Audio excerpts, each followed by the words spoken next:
जय Hind. Hello friends, कैसे हो आप सब लोग। तो आज के सेशन में हम बात करने वाले हैं जीन पियाजे महोदय के बारे में। जीन पियाजे महोदय वेरी वेरी इंपॉर्टेंट टॉपिक है। हर चाहे सीटेट हो, चाहे टेट हो, या किसी भी स्टेट का टेट हो, या कोई भी टीचिंग एग्जाम हो, सभी के लिए जो है जीन पियाजे महोदय वेरी वेरी इंपॉर्टेंट टॉपिक है। तो इसको कह सकते हो आप सभी लोग कि सीटेट की जान है। यानी इसके बिना जो है सीटेट को जो है आप पूर्ण नहीं मान सकते। यहाँ से कहीं ना कहीं 2 से 3 प्रश्न जो है जीन पियाजे का जो है इस टॉपिक से देखने को मिलेगा। तो इस छोटे से टॉपिक से आप सभी को 2 से 3 नंबर मिल सकते हैं। तो चलते हैं, देखते हैं। उससे पहले कुछ बात को बता दें कि सीटेट यूपी टेट के नोट्स के लिए हमारे इस नंबर पर जो व्हाट्सएप आप सभी लोग कर सकते हैं। इसमें आप सभी को previous year question paper, test question paper, CTET question paper, UP TET question, NCERT plus competition किताबों का निचोड़ होगा। और इसमें जो भी डाटा होगा सब नए सिलेबस के अनुसार होगा।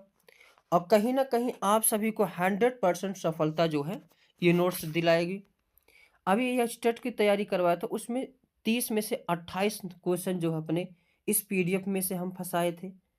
और आप सभी लोग इस वीडियो को देखने के बाद अगर क्वेश्चन हल करेंगे जीन पियाजे महोदय का, तो सारे क्वेश्चन हल होते चले जाएंगे। एक बार इसको पूरा वीडियो लास्ट तक देखें, फिर क्वेश्चन को हल करने का प्रयास करें। किसी भी सीटेट क्वेश्चन उठा लेना, उसके जीन पियाजे का क्वेश्चन हल करना, सारे क्वेश्चन जो हल होते चले जाएंगे। तो चलते हैं, देखते हैं अपने इस सेशन को, जीन पियाजे महोदय को।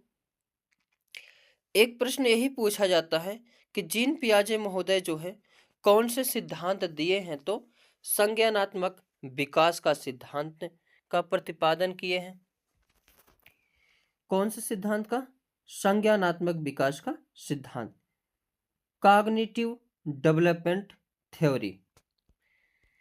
अब इनके बारे में डिटेल से देखते हैं।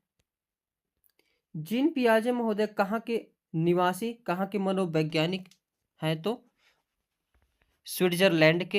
ये भी प्रश्न कई बार पूछा गया है। और इन्होंने कौन से सिद्धांत का प्रतिपादन किए, तो संज्ञानात्मक विकास का सिद्धांत। और इस सिद्धांत का प्रतिपादन करने से पहले इन्होंने बहुत सारे प्रयोग किए। बहुत सारे प्रयोग करने के बाद जो है इस सिद्धांत को प्रतिपादित किए। ये भी प्रश्न पूछा जाता है, इस सिद्धांत का प्रतिपादन करने से पहले इन्होंने किन पर जो है प्रयोग किए थे, तो अपने 3 बच्चों पर और आसपास के बच्चों पर जो है इन्होंने अध्ययन किए थे। किस चीज का अध्ययन किए थे? संज्ञान का किए थे, ज्ञानात्मक का किए थे, मानसिक विकास का किए थे। तब जाकर के इन्होंने इस थ्योरी का जो है प्रतिपादन किए। आगे देखते हैं। इस सिद्धांत को विकासात्मक सिद्धांत कहा जाता है, या फिर अवस्था का सिद्धांत भी कहा जाता है। क्यों? क्योंकि बच्चे का इन्होंने अध्ययन किया, तो जिस प्रकार बच्चे के विकास होता गया उसी प्रकार उसका संज्ञानात्मक विकास होता गया। इसीलिए इसे क्या कहा जाता है? विकासात्मक कहा जाता है। और यह एक एक अवस्था के बारे में बताती थी कि जब इतना बड़ा बच्चा होता है तो इतना विकास होता है, जब इतना बड़ा बच्चा होता है इतना विकास होता है। तो यानी अवस्था को भी दिखाता है, इसलिए इसे अवस्था का सिद्धांत भी कहा जाता है। ये सब वेरी इंपॉर्टेंट डिफिनीशन है, याद रखना। पियाजे का मानना है कि, क्या मानना है, जैसे जैसे बच्चों में जैविक परिपक्वता आती है वैसे वैसे वह वस्तुओं के बारे में अपने दिमाग में कॉन्सेप्ट बना लेते हैं। जिन पियाजे महोदय क्या बताएं कि जिस प्रकार जैसे जैसे बच्चा बड़ा होता है उसमें मैच्योरिटी आती है, वैसे वैसे वह क्या करता है, वस्तुओं की छाप जो अपने दिमाग में बनाता रहता है। जैसे कोई छोटा बालक है, वह हर चीज भूल जाएगा, उसको पता नहीं रहेगा। लेकिन थोड़ा और बड़ा होगा तो उस चीज को जानेगा, पहचानेगा। और बड़ा होगा उसके जैसी आकृति को पहचानने लगेगा। और बड़ा होगा तो उसके जैसे आकृति के बारे में प्रतिबिंब, चित्र बनाने लगेगा, और बड़ा होगा तो उसके बारे में पूरा सूत्र फार्मूला हर चीज़ की जानकारी करने लगेगा। तो पियाजे ने यही बताया कि जैसे जैविक परिपक्वता आती है, वह वस्तुओं के बारे में अपने दिमाग में कॉन्सेप्ट बना लेते हैं। एक कई बार पॉइंट पूछा गया है। आगे, पियाजे के अनुसार विकास पहले होता है, फिर अधिगम होता है।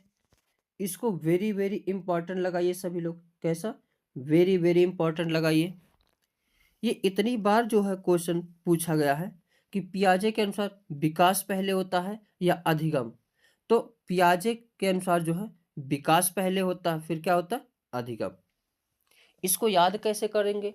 याद करने में कठिनाई होती है, तो इसको इस प्रकार याद करना कि जो है बच्चे जो है जीन पियाजे महोदय बच्चों के विकास से संबंधित अध्ययन किए। उसके बाद कॉन्सेप्ट के बारे में बताएं कि विकास जैसे जैसे होता जाता है कॉन्सेप्ट बनता जाता है।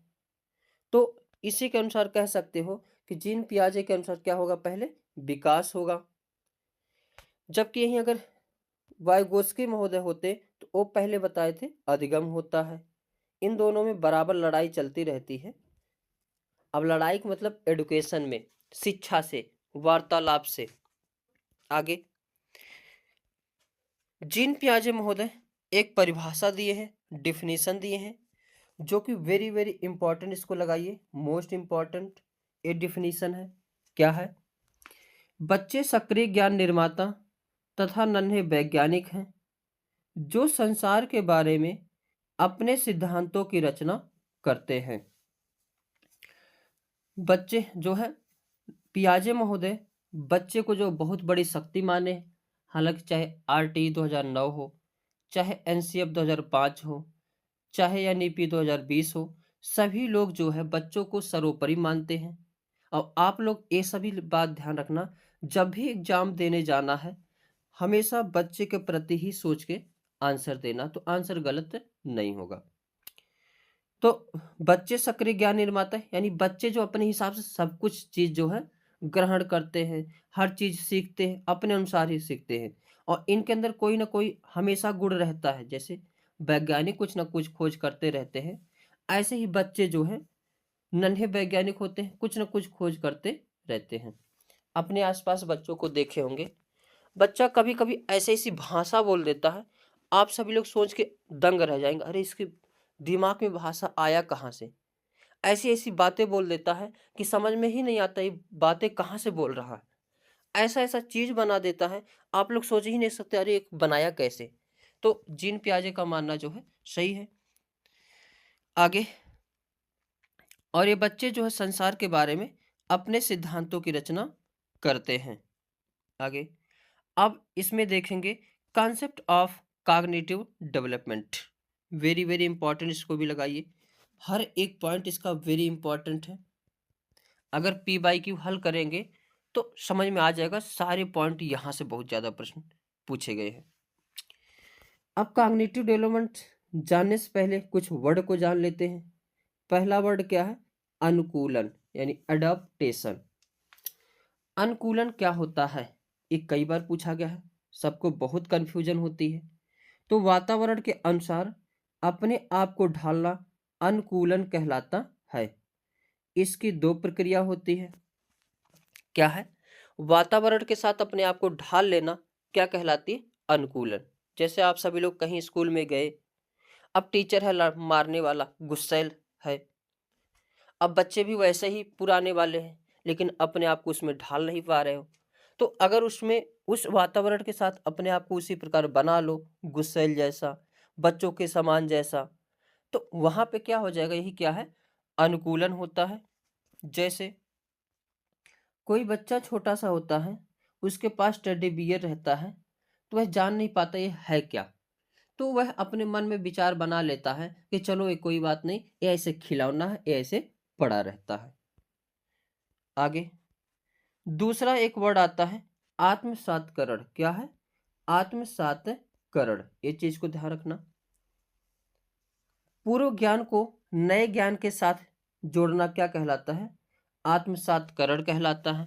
या कहीं मिलेगा आत्मसातीकरण मिलेगा।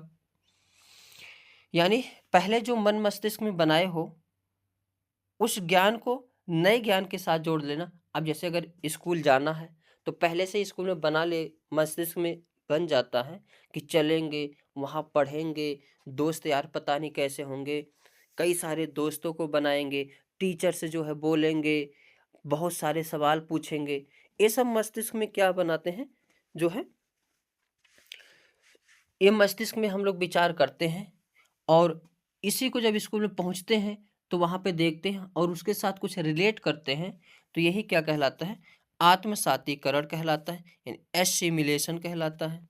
जैसे बच्चे के पास टेडी बियर बचपन में था, लेकिन थोड़ा और बड़ा हुआ तो पास में कुत्ता ला ला दिया गया खेलने वाला। अब जब इस कुत्ता आया तो सोचा चलो, पहले तो हमारे पास टेडी बियर थे, अब एक कुत्ता भी आ गया, तो अपना जो पुराना विचार था, यानी एक के साथ चलो दोनों के साथ रहेंगे, तो यही क्या कहलाता है, एसिमिलेशन, यानी पूर्व ज्ञान को नए ज्ञान के साथ जोड़ना आत्मसातकरण कहलाता है। तीसरा पॉइंट याद रखना, समायोजन। यह क्या है, समायोजन। समायोजन यानी एकोमोडेशन, पूर्व ज्ञान में परिवर्तन करके वातावरण के साथ तालमेल बिठाना समायोजन कहलाता है। अब बचपन में जब बच्चा टेडी बियर लिया था, कुत्ता आया तो बोला ठीक है चलो ये तो कुत्ता है, कुत्ता है। लेकिन बाद में उसे एक बिल्ली दिख गई सफेद में की। अब बिल्ली बोल रही थी म्याऊ म्याऊ। अब बच्चा बोला मम्मी मम्मी ये तो कुत्ता बोल रहा है। तो मम्मी ने समझा नहीं बेटा, एक कुत्ता नहीं है, एक बिल्ली है जो म्याऊ म्याऊ करती है। तब उसके दिमाग में जो कुत्ते का भाव था उसमें परिवर्तन किया और सोचा कि चलो सफेद रंग में बिल्ली भी होती है लेकिन वह म्याऊ म्याऊ करती है, जबकि कुत्ता कैसे करता है, भौं भौं करता है। और वही टेडी बियर कुछ नहीं बोलता था। तो जो पूर्व ज्ञान में परिवर्तन, पूर्व ज्ञान था उसमें परिवर्तन किया और वह सोच लिया चलो सफेद जो है कुत्ता भी होता है, सफेद बिल्ली भी होती है, लेकिन बिल्ली म्याऊ म्याऊ कहती है। तो ये क्या होता है, समायोजन यानी एकोमोडेशन। एक होता है साम्य धारण या संतुलन। वेरी वेरी इंपॉर्टेंट है ये सारे पॉइंट। एंड इक्विलिब्रेशन, इसके द्वारा बच्चा आत्मसातीकरण और समायोजन की प्रक्रियाओं के बीच संतुलन कायम करता है। जैसे बच्चा जब बचपन में था टेडी बियर के साथ तो उसे कोई दिक्कत नहीं, लेकिन जब बिल्ली आए तो सोचा एक कुत्ता है। तो मम्मी ने समझाया नहीं बेटा एक कुत्ता नहीं बिल्ली है। तो वह मन में विचार बनाया होगा चलो सफेद बिल्ली भी होती है और उसमें जो वो बिल्ली लेकिन म्याऊ म्याऊ करती है। तो यही क्या है, संतुलन बनाना है कि ऐसे ही बिल्ली भी हो सकती है। तो इसके द्वारा बच्चा आत्मसातीकरण और समायोजन की प्रक्रियाओं के बीच संतुलन कायम करता है। आगे एक वर्ड है स्कीम्स। क्या है, स्कीम्स। स्कीम्स क्या होता है, अनुभव या व्यवहार को संगठित करने की ज्ञानात्मक संरचना है। वेरी वेरी, ये जैसे मैं डिफिनीशन लिखा हूं इस डिफिनीशन को आपको सभी को डिट्टो याद रखना है। स्कीम्स क्या है, अनुभव या व्यवहार को संगठित करने की ज्ञानात्मक संरचना है। जैसे बच्चा था, अब बच्चा जो है रास्ते में पापा के साथ खेल जा रहा था, तो देखा पापा ने कहा बेटा वो देखो पक्षी उड़ रही है। क्या है, पक्षी उड़ रही है। तो बच्चा जो है सोचा अच्छा इस रंग का पक्षी होती है, इसके पंख है, ये उड़ती है। तो अनुभव या व्यवहार को संगठित करने की ज्ञानात्मक संरचना क्या कहलाती है, स्कीम्स कहलाती है। यानी वह बच्चा देखा पक्षी को, पंख था, उड़ रहा था, तो वह मन में बना लिया कि पक्षी जो उड़ती रहती है और पंख जो है रहता है। एक वर्ड है स्कीमा। क्या है, स्कीमा। स्कीमा क्या होता है, तो मानव के दिमाग में जो चीज पहले से होती है वह उनका प्रयोग करके किसी विषय के प्रति एक धारणा बनाता है, तो इसे स्कीमा कहते हैं। जैसे अभी बच्चा घूमने जब जा रहा था तो पापा ने देखा, बताया बेटा ये पक्षी है और उसका नाम बताया कि कौवा है, क्योंकि उससे पहले पता बच्चा एक पतंग देखा देखा था उड़ते हुए। तो बच्चा बोला पापा पापा वो देखो कितनी दूर पक्षी उड़ रही है। तो पापा ने कहा नहीं बेटा वो पतंग है, पक्षी नहीं है। अब वो उसमें कंफ्यूजन में था। अब यहाँ आया तो देखा कौवा भी काली है और कोयल भी काली है। तो बोला पापा पापा वो देखो कौवा। तो पापा ने समझा नहीं बेटा, हर काली चीज कौवा नहीं होती। यानी पहले से दिमाग में बैठाया था कौवा का, लेकिन वह कौवा नहीं है। तो पापा ने बताया बेटा काला चीज कोयल भी हो सकती है। तो फिर बाद में देख लिया कबूतर, तो बोला पापा ये क्या है, तो बोले पापा ये कबूतर है। तो जो चीज पहले से उसके दिमाग में थी, उसके किसी के विषय में धारणा बनाता है, इसे ही क्या कहते हैं, स्कीमा कहते हैं। यानी बच्चा जो है यहाँ पे मान लिया काला कोयल भी होते हैं, काला कौवा भी होता है, और ऐसे रंग का क्या होती है, कबूतर होती है। स्कीमा समझ में आ गए होगा। आगे एक जीन पियाजे की पुस्तक को याद रखना। जीन पियाजे की पुस्तक का नाम क्या है, बाल विकास की भाषा। वेरी वेरी इंपॉर्टेंट, कई बार ये प्रश्न पूछा गया है कि जीन पियाजे महोदय की भाषा क्या है, बाल विकास की भाषा।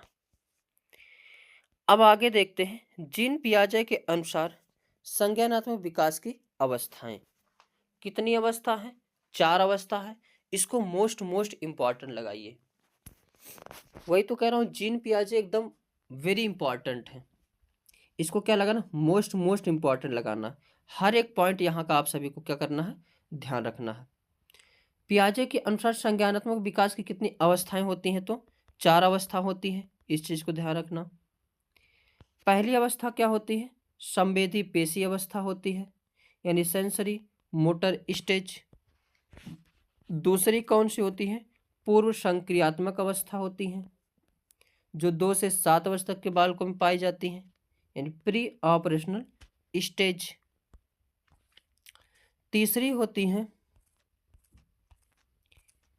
मूर्त संक्रियात्मक अवस्था, यानी कॉन्क्रीट ऑपरेशनल स्टेज, जो 7 से 11 वर्ष तक होती हैं।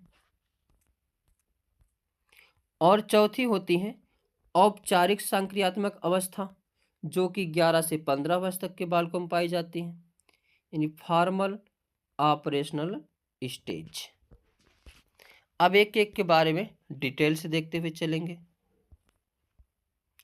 पहली क्या है, संवेदी पेशी अवस्था, यानी अगर बच्चा बालक जो है 0 से 2 वर्ष तक का है, तो वह बच्चा किस अवस्था में है, संवेदी पेशी अवस्था। इस अवस्था में बच्चा अपनी ज्ञानेंद्रियों के माध्यम से सीखता है। अब 5 ज्ञानेंद्रिय होती हैं, ये सभी को पता होगा। कौन कौन सी 5 ज्ञानेंद्रियां होती हैं, तो आँख, कान, नाक, जीभ और त्वचा। तो कितनी ज्ञानेंद्रियां होती हैं, 5। इस स्टेज में बच्चा इसी 5 द्वारा ही सीखता है। अब देखते हैं, और इसमें एक पॉइंट ध्यान रखना, वेरी वेरी इंपॉर्टेंट है। जब बच्चा संवेदी पेशी अवस्था में होता है, तो इसमें वस्तु अस्थायित्व का गुण आ जाता है। कई बार प्रश्न पूछा गया है कि वस्तु अस्थायित्व का गुण किस स्टेज के बच्चों में पाया जाता है, तो पहले ही स्टेज के बच्चों में पाया जाता है। यानी बच्चा अपने दिमाग में वस्तुओं की छाप बनाना शुरू कर देता है, जिससे वह छिपी हुई वस्तु को भी ढूंढ लेता है। अगर छोटे बच्चों को आप देखेंगे, उसको चाबी बहुत पसंद होता है। चाबी कहीं भी रख देंगे, वो बच्चा जरूर चाबी को ढूंढ लेगा। तो वस्तु अस्थायित्व का गुण किस स्टेज में आ जाता है, तो संवेदी पेशी अवस्था में ही आ जाता है। दूसरी अवस्था है पूर्व संक्रियात्मक अवस्था। ये 2 से 7 वर्ष तक के बालकों में पाया जाता है। इसका इंग्लिश भी ध्यान रखना, क्योंकि डायरेक्ट इंग्लिश ही वर्ड दे दिया जा रहा आजकल एग्जाम में, हिंदी वर्जन नहीं दिया जा रहा। तो प्री ऑपरेशनल स्टेज, यह क्रिया करने से पहले की अवस्था है। इसमें बच्चा सामने आने वाली चीजों को देख पाएगा, लेकिन कोई क्रिया नहीं कर पाएगा। यानी दूसरी अवस्था कौन सी है, पूर्व संक्रियात्मक अवस्था। इसमें बालक कितनी उम्र तक आता है, 2 से 7 वर्ष तक। यानी इस स्टेज में बच्चा जो है जीन पियाजे महोदय के अनुसार हर चीज देख पाएगा, लेकिन कोई क्रिया नहीं कर पाएगा। हालांकि इन पे जो बहुत सारे विवादित टिप्पणी भी है, लेकिन उसको नहीं पढ़ना है, क्योंकि हमें वही देखना है जो एग्जाम में आएगा। क्योंकि आप सभी लोग ही सोच सकते हैं 7 साल का बच्चा तो सब कुछ कर लेता है। आगे ये जो दूसरी स्टेज का बच्चा होता है, इसमें निम्न गुण पाए जाते हैं, वेरी वेरी इंपॉर्टेंट है। पहला क्या है? जीववाद का गुण पाया जाता है, यानी एनिमिज्म का गुण पाया जाता है। अब जीववाद क्या होता है? तो जब बच्चा सजीव और निर्जीव वस्तुओं में अंतर नहीं कर पाता है, उसे जीववाद कहा जाता है। जैसे अगर बच्चा गिर जाता है, चोट लग जाती है, तो मम्मी पापा बहकाने के लिए आते हैं, ये दीवार मार दी, लो पट पट, धरती माँ तुम्हें मार दी, लो पट पट। तो बच्चा हंसने लगता है, यानी बच्चा जानता है कि धरती माँ को मारा गया, वो भी रो रही है अब। तो जीववाद का गुण किस में पाया जाता है? दूसरे स्टेज में, जो है पूर्व संक्रियात्मक अवस्था में। इस अवस्था में अहम केंद्रित का भी गुण पाया जाता है, यानी पूर्व संक्रियात्मक अवस्था में जीववाद को गुण, अहम केंद्रित का गुण भी पाया जाता है। तो अहम केंद्रित क्या होता है? यानी ईगो सेंट्रिज्म है, यानी जब बच्चा यह सोचना शुरू कर देता है कि वह जो कुछ भी कर रहा है या सोच रहा है सब ठीक है और वही सब करे, यानी बच्चा जो कुछ भी खा रहा सब वही खाए, बच्चा जो कुछ भी सोच रहा सब वही सोचे। इस यही गुण क्या कहलाता है? अहम केंद्रित का गुण कहलाता है। जैसे किसी पार्टी में अगर बच्चा आइसक्रीम खा रहा है, तो सबको सोचेगा सब लोग आइसक्रीम ही खाएं, दुनिया में जितने लोग हैं सब लोग क्या खाएं? आइसक्रीम खाएं। और बच्चा जो कुछ भी कहेगा वो सोचेगा दुनिया में सब लोग यही मेरी ही बात सोचें। तो यही क्या होता है? अहम केंद्रित का होता है। अहम केंद्रित का गुण किस में पाया जाता है? पूर्व संक्रियात्मक अवस्था में पाया जाता है। आगे, पूर्व संक्रियात्मक अवस्था में अपलटावी का गुण नहीं पाया जाता है। अपलटावी का गुण पाया जाता है, यानी उलटना पलटना नहीं जानता है। अपलटावी मतलब पलट ना पाना। इसमें बच्चा वस्तुओं, संख्याओं, समस्या आदि को उलटना पलटना नहीं सीखता। यानी दूसरी स्टेज में, यानी पूर्व संक्रियात्मक अवस्था में बच्चे को अगर कहा जाए 4+6 = 10 और 6+4 पूछ लिया जाएगा तो वो नहीं बता पाएगा, यानी अपलटावी का गुण नहीं पाया जाता है।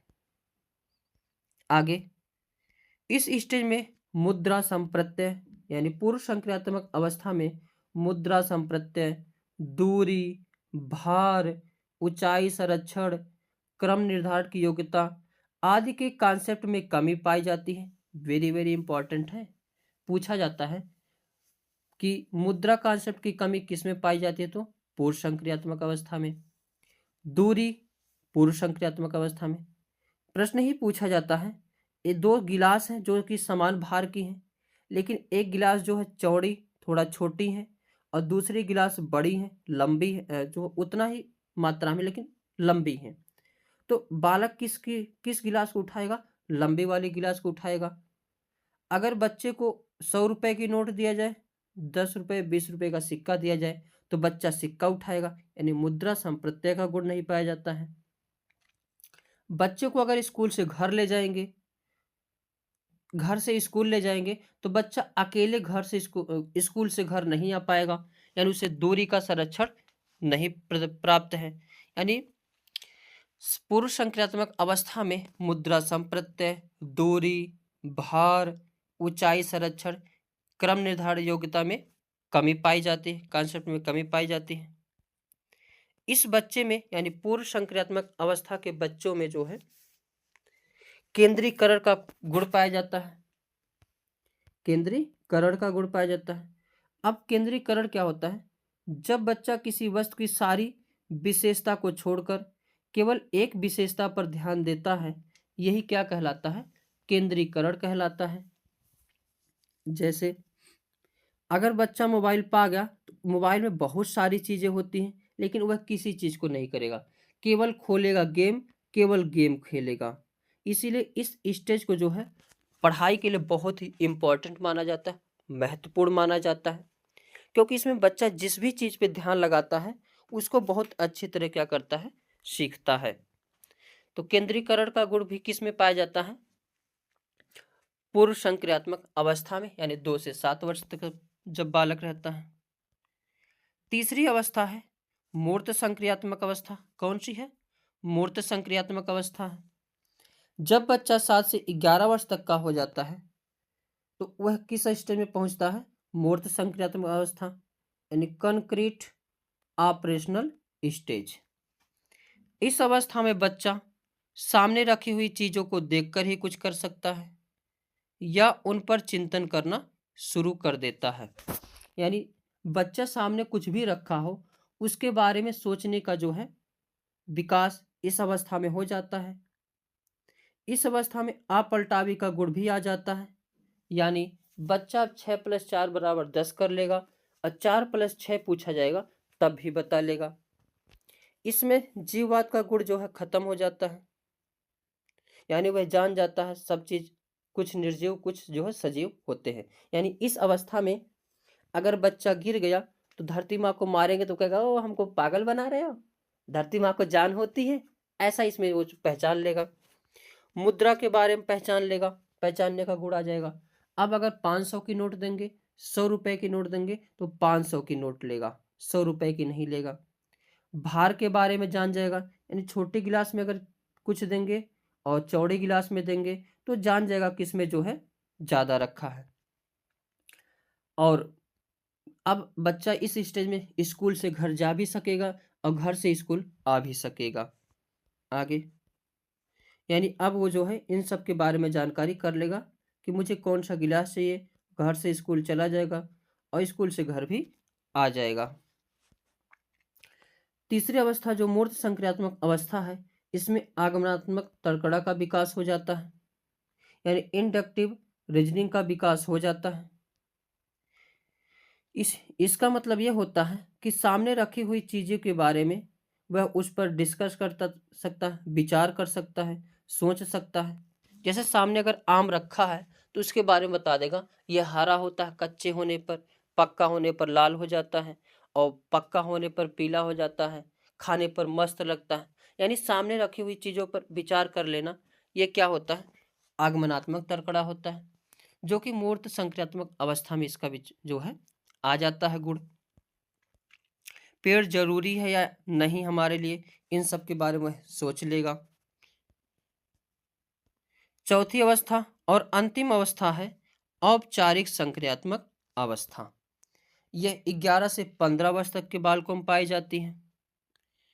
फॉर्मल ऑपरेशनल स्टेज, इंग्लिश भी याद रखना, चौथी है क्या?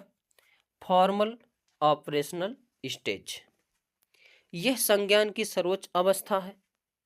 इसमें बच्चा अमूर्त चिंतन करने लगता है, यानी इसमें बच्चा जो है जो कुछ भी नहीं देखेगा उसके बारे में भी सोच लेगा। अब इसमें बच्चा सोच सकता है कि जो हमारे आने वाले साथी होंगे वो कैसे होंगे, अच्छे होंगे, सुंदर होंगे, उनके बाल बड़े होंगे, आँख नयन मछली की तरह होगी। तो यानी जो चीज़ वो नहीं देख पाएगा उसके बारे में बच्चा सोच लेगा। अब अगर आम नहीं देखेगा फिर भी सोच लेगा कि इसमें मिठास होती है, मस्त होता है, अंदर पीले रंग का गुद्दा होता है, या हमारी लाइफ में क्या करना है, इस सभी के बारे में वो जान लेगा। और इसमें निगमनात्मक तर्कड़ा का विकास हो जाता है। यानी निगमनात्मक तर्कड़ा क्या होती है? वह जो है जिसमें बच्चा नियमों के ऊपर तर्क करने लगता है, यानी जो कुछ भी नहीं जानेगा उसके ऊपर भी वह विचार करेगा, तर्क करेगा। यही क्या होता है? निगमनात्मक तर्कड़ा होता है। जैसे बच्चा ये सोच सकता है कि पेड़ जरूरी है या नहीं, वह सोचेगा पेड़ से हमें ऑक्सीजन मिलती है, जिससे हमें उसे ऑक्सीजन से हम अंदर ग्रहण करते हैं, ऑक्सीजन को सांस लेते हैं जिससे हम जी सकते हैं। और भी बहुत सारी सोच सकता है, यानी जो कुछ भी वो नहीं देखेगा उसके बारे में वो क्या कर सकता है? सोच सकता है। आगे अब देखते हैं कुछ क्वेश्चन को, PYQ है ये सब। प्रश्न है, कोई प्रश्न 5 साल की लड़की एक शर्ट को तय करते हुए अपने आप से बात करती है। लड़की द्वारा प्रदर्शित व्यवहार के संदर्भ में निम्नलिखित में से कौन सा कथन सही है? अब ये थोड़ा सा हार्ड क्वेश्चन आ गया है। तो जीन पियाजे और लाइब्वायस्की इसकी व्याख्या बच्चों के विचारों की अहम केंद्रित प्रकृति के रूप में करेंगे। बी ऑप्शन है। जीन पियाजे इसे अहम केंद्रित कहेंगे और लेवाइगोत्स्की इसकी व्याख्या बच्चे के द्वारा निजी भाषा से अपनी क्रियाओं को नियमित करने की प्रयासों के रूप में करेगा।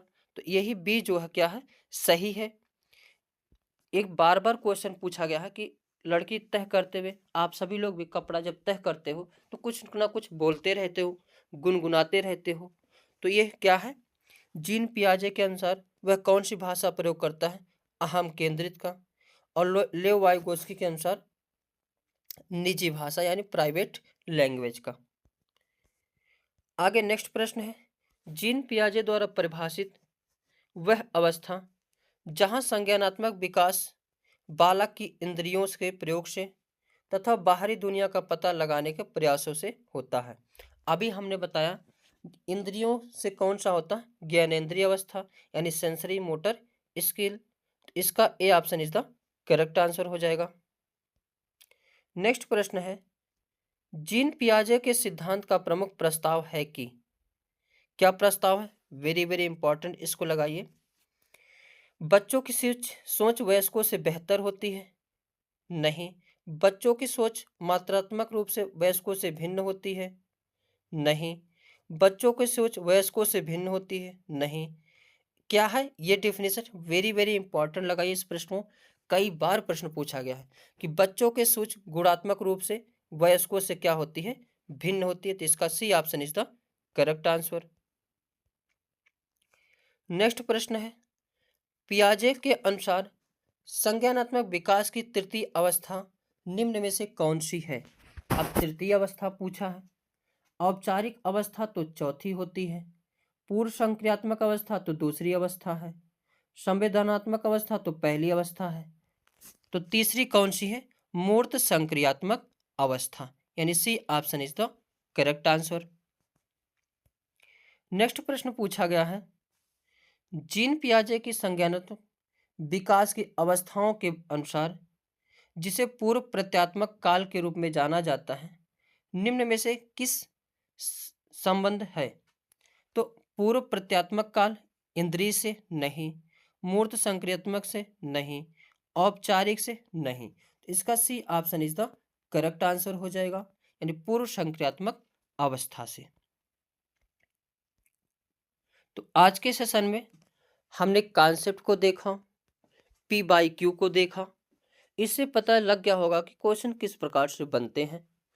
अब इस सेशन को देखने के बाद आप सभी लोग क्वेश्चन को हल कर सकते हैं। जीन पियाजे सारे क्वेश्चन आसानी से जो है हल होते चले जाएंगे। तो आज के लिए बस इतना ही, मिलेंगे नेक्स्ट वीडियो में। तब तक के लिए जय हिंद, जय भारत। जय हिंद। हेलो फ्रेंड्स, कैसे हो आप सब लोग। तो आज के सेशन में हम बात करने वाले हैं एनसीएफ 2005 के बारे में, जो कि अपने आप में मोस्ट इम्पॉर्टेंट जो ये सेशन होगा। और यहाँ से करीब जो प्रश्न, ऐसा कोई एग्जाम हो ही नहीं सकता टेट या सी टेट का जिसमें एनसीएफ 2005 ना पूछे जाते हो। तो इसमें हम एनसीएफ 2005 से संबंधित सभी पॉइंट को देखेंगे, जिससे ये पता लग पाएगा कि एनसीएफ 2005 से उठने वाले प्रश्न जो है कैसे उठते हैं। और कहीं ना कहीं उस प्रश्न को आप सभी लोग जो है इस वीडियो को देखने के बाद कर लेंगे, ये पूरा विश्वास है। आप सब लोग इस वीडियो को देखने के बाद अगर क्वेश्चन जो हल करेंगे एनसीएफ 2005 के, तो सारे क्वेश्चन हल होते चले जाएंगे। तो चलते हैं, स्टार्ट करते हैं अपने इस सेशन को। एक क्वेश्चन पूछा जाता है, एनसीएफ 2005 के जो है परिभाषा क्या है, यानी फुल फॉर्म क्या है। तो नेशनल क्यूरिकुलम फ्रेमवर्क 2005, हिंदी में कहते हैं राष्ट्रीय पाठ्यचर्या की रूपरेखा 2005। यह जो है राष्ट्रीय पाठ्यचर्या की रूपरेखा 2005 एक ऐसा दस्तावेज है जिसमें ऐसे विषयों पर चर्चा की गई है कि बालकों को क्या और किस प्रकार पढ़ाया जाना चाहिए। इस चीज़ को ध्यान देना कि एनसीएफ 2005 में क्या लिखा गया है। ये लिखा गया है कि बच्चों को क्या और किस प्रकार से पढ़ाना चाहिए। हालांकि जितने भी टेट या सी टेट के जो देंगे वो कहीं ना कहीं टीचर बनेंगे, और टीचर बनने के बाद कहीं ना कहीं उनको बच्चों को पढ़ाना है। तो बच्चों को पढ़ाने के लिए जो है क्या पढ़ाना है, इसकी समझ होना अत्यंत आवश्यक है। इसलिए जो है एनसीएफ 2005 जो है वेरी वेरी इंपॉर्टेंट है, हर एक इसकी लाइन इंपॉर्टेंट है। राष्ट्रीय पाठचर्या की रूपरेखा 2005 की उत्पत्ति रविन्द्रनाथ टैगोर के सभ्यता और प्रगति नामक निबंध से हुई है। एक कई बार प्रश्न पूछा गया है कि एनसीएफ 2005 की जो है उत्पत्ति कहाँ से हुई है, तो सभ्यता और प्रगति नामक निबंध से। और ये निबंध किसने लिखा था? रविन्द्रनाथ टैगोर जी। आगे देखते हैं, राष्ट्रीय पाठचर्या की रूपरेखा 2005 के अनुसार स्कूली शिक्षा पाठ्य पुस्तक केंद्रित ना होकर बाल केंद्रित हो। इसमें क्या पॉइंट है कि जो पाठ्य पुस्तक हो वह जो है पाठ्य पुस्तक केंद्रित ना हो, जबकि कैसी हो? बालक के अनुरूप जो पाठ्यक्रम होने चाहिए। बालक का जैसा मस्तिष्क हो उसी प्रकार से पाठ्यक्रम हो, यानी छोटा बालक हो तो छोटे बालक के हिसाब से उसमें पाठ्यक्रम हो, बड़ा बालक हो तो बड़े के हिसाब से हो। यानी बालकों को आपको सर्वोच्च माना है, बालकों के अनुरूप ही सारे कार्य करने हैं। और टेट या सीटेट हो, अगर आंसर इसको देना है यानी सीडीपी या पेडागोजी में, तो कहीं ना कहीं बालक को जो सर्वोच्च मानना पड़ेगा। राष्ट्रीय पाठचर्या की रूपरेखा 2005 का अनुवाद संविधान की 8वीं अनुसूची में दी गई सभी भाषाओं में की गई है। ये भी प्रश्न पूछा गया है कि एनसीएफ 2005 का जो है कितनी भाषाओं में इसका अनुवाद किया गया है, तो पूरे 22 भाषाओं में, क्योंकि संविधान के में कितने भाषा का वर्णन है, तो 22 भाषा का। इसके अलावा इंग्लिश का भी जो है इसमें बात की गई, यानी 23 भाषाओं में इसका जो है अनुवाद किया गया है। एनसीएफ 2005 को प्रोफेसर एस पाल की अध्यक्षता में तैयार किया गया था। तो प्रश्न ये भी पूछ लेता है कि एनसीएफ 2005 की जो है इसकी अध्यक्षता किसने की थी, तो प्रोफेसर एस पाल। अब देखते हैं राष्ट्रीय पाठचर्या की रूपरेखा 2005 के मार्गदर्शी सिद्धांत। इसको वेरी वेरी इंपॉर्टेंट लगाइए सभी लोग। पहला पॉइंट इसमें क्या है? ज्ञान को स्कूल के बाहरी जीवन से जोड़ा जाए, यानी जो भी बच्चों को पढ़ाना लिखाना है उन सभी को बाहरी जीवन से जोड़ा जाए। ये बातें एनसीएफ 2005 लिखता है, कहता है। और जो भी कार्य करना है कहीं ना कहीं एनसीएफ 2005 के अनुसार करना है। जैसे अगर बच्चा जो घर पे रहता है तो भी जोड़ घटाना गुणा भाग यूज करता रहता है, टॉफी बिस्कुट सामान खरीदना, तो शिक्षा ऐसी होनी चाहिए कि उसके बाहरी जीवन से भी संबंधित हो, ऐसा ना हो कि केवल किताबी भाषा हो। दूसरा पॉइंट क्या है? पढ़ाई को रटन प्रणाली से मुक्त किया जाए, यानी जो पढ़ाने की प्रक्रिया है रटाने के पर जोर ना दिया जाए, ये एनसीएफ 2005 कहता है। अगर देखेंगे बचपन में जब पढ़ते थे तो कहीं ना कहीं पहाड़ा को रटाया जाता था, 2 2 2 दूना 4, 2 तिया 6, 2 चौकट, ऐसे कहीं ना कहीं छोटा बड़ा को रटाया जाता था, यानी हर चीज़ जो है रटाया जाता था। अब एनसीएफ 2005 कहता है कि रटाना नहीं है बल्कि उसको समझाना है। पाठ्यचर्या पाठ्य पुस्तक केंद्रित ना हो। तीसरा पॉइंट क्या है कि जो पाठ्यचर्या हो और पाठ्य पुस्तक केंद्रित ना हो बल्कि बाल केंद्रित हो, यानी बालक के अनुरूप हो, जैसी बालक की क्षमता हो वैसे ही पाठ्यक्रम जो है होना चाहिए। विद्यालय में दी जाने वाली शिक्षा को विभिन्न प्रकार की गतिविधियों से जोड़ा जाए, यानी जो विद्यालय में शिक्षा दी जाती है वो केवल शिक्षा नहीं होनी चाहिए बल्कि जो विभिन्न गतिविधि है उसके अनुरूप जो उसे जोड़ना चाहिए। जैसे अगर किसी भी बालक को मैथ पढ़ाया जा रहा है तो मैथ ऐसा पढ़ाया जाए कि वो घर पे जाए टॉफ़ी बिस्कुट वगैरह खरीदे, उसमें भी उसका यूज हो। कोई भी शिक्षा हो सामाजिक रूप से होनी चाहिए, यानी समाज में अगर वह स्कूल से घर जाए समाज में रहे तो कहीं ना कहीं वो समाज में जो है रह सके। आगे पॉइंट है राष्ट्रीय मूल्यों के प्रति आस्थावान विद्यार्थी तैयार किए जाए, यानी स्कूल का जो कैरिकुलम हो पाठचर्या हो उसमें कहीं ना कहीं जो है आस्थावान विद्यार्थी तैयार करने की भावना हो, देश के प्रति लगाव हो, जो हमारे जो है जैसे भगत सिंह गांधी जी इन सब के प्रति लगाव हो, ये भावना होना चाहिए।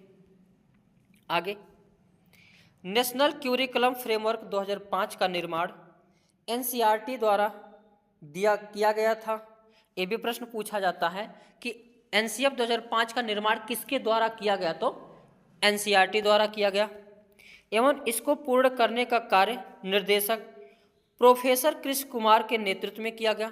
यानी इसको पूर्ण कैसे किया गया, किसने इसे पूर्ण किया, तो प्रोफेसर कृष्ण कुमार के नेतृत्व में किया गया। इसका प्रमुख लक्ष्य क्या था, आत्मज्ञान। वेरी वेरी इंपॉर्टेंट लगाइए कि एनसीएफ 2005 का लक्ष्य क्या है, तो आत्मज्ञान, अर्थात विद्यार्थियों को अलग अलग अनुभवों को का अवसर देकर उन्हें स्वयं ज्ञान की प्राप्ति करनी होती है। यानी एनसीएफ 2005 कहता है कि बालक को जो आत्मज्ञान की भावना विकसित की जाए, क्योंकि बालक जो होता है अकेले अपने मन से बहुत सारी चीज़ों को सीख लेता है, तो कहीं ना कहीं बालकों को अवसर की बात करता है ताकि बच्चा क्या करे, अपने से उस चीज़ों को सीख सके। आगे, राष्ट्रीय पाठचर्या की रूपरेखा 2005 के अनुसार हर विद्यार्थी अपनी क्षमता और कौशल, यानी हर विद्यार्थी की अपनी क्षमता और कौशल होते हैं।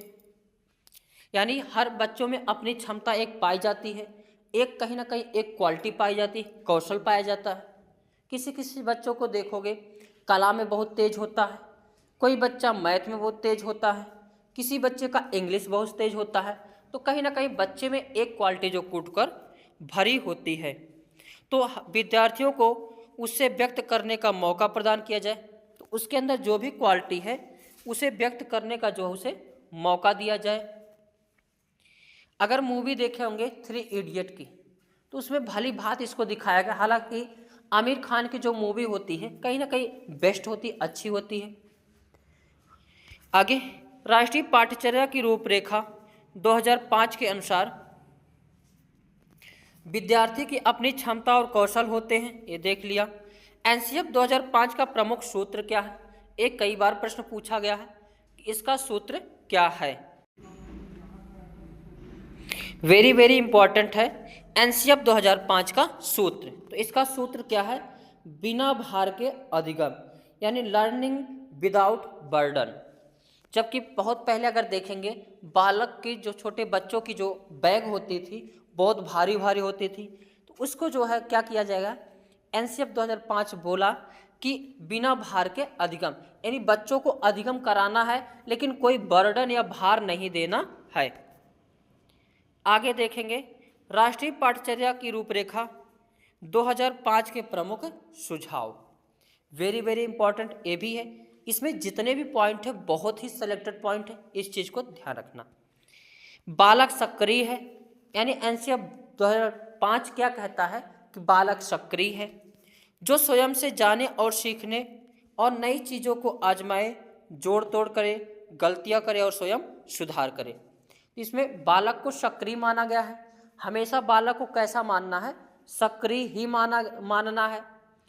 और बच्चे सक्रिय होते और अपने से किसी भी चीज़ को जोड़ सकते हैं, तोड़ सकते हैं, बना सकते हैं, बिगाड़ सकते हैं। ये इसमें जो है क्वालिटी जो है पाई जाती है। तो बच्चों को बिल्कुल फ्री छोड़ना है, अपने से जोड़ तोड़ करे, सीखे। सीखना सक्रिय व सामाजिक गतिविधि है। एनसीएफ 2005 मानता है कि जो सीखना है वह कैसा है, सीखना सक्रिय है, वह सामाजिक गतिविधि है। अगला पॉइंट, सीखने में यांत्रिकता, यानी बार बार नहीं होनी चाहिए। इससे यह बताया गया है कि सिखाते समय, यानी कोई भी चीज़ को जो है बार बार नहीं सिखाना, एक ही चीज़ को बार बार नहीं सिखाना, हर बार कुछ ना कुछ नया चीज़ सिखाना, अलग सिखाना है। क्योंकि हर बार एक ही चीज़ सिखाने से जो है बच्चे की जो है रुचि घट जाती है, जिससे बालक उस चीज़ को सीखने में उनका मन नहीं लगता। सीखने को डर और अनुशासन की जगह आनंद एवं संतोष से जोड़ा जाए, यानी जो कुछ सिखाया जाता है डर से नहीं सिखाना बल्कि आनंद से सिखाना है, संतोष से सिखाना है। ये कौन बताता है, एनसीएफ 2005। बालक को स्कूल, घर, समुदाय आदि सभी जगह महत्वपूर्ण माना जाए और उसकी भाषा, संस्कृति को भी सम्मान दिया जाए। यानी बालक को हर जगह कैसा मानना है, सक्रिय मानना है, चाहे स्कूल हो, चाहे घर हो, चाहे समुदाय हो, सभी जगह इसको महत्वपूर्ण मानना है, डांटना नहीं है। और उसकी जो भाषा संस्कृति है उसको सम्मान दिया जाए। यहाँ तक बात किया गया है कि एनसीएफ 2005 के अनुसार जो है कक्षा 5वीं क्लास तक जो है शिक्षा किस रूप में होनी चाहिए, तो मातृभाषा में होनी चाहिए। प्राथमिक स्तर पर पाठ्यचर्या की सभी गतिविधियों में भाषा व गणित का महत्वपूर्ण स्थान माना गया है। तो प्राथमिक स्तर जो है उसकी पाठ्यचर्या में गणित, भाषा और गणित को जरूर हो, अनिवार्य हो, इसको महत्वपूर्ण माना गया है।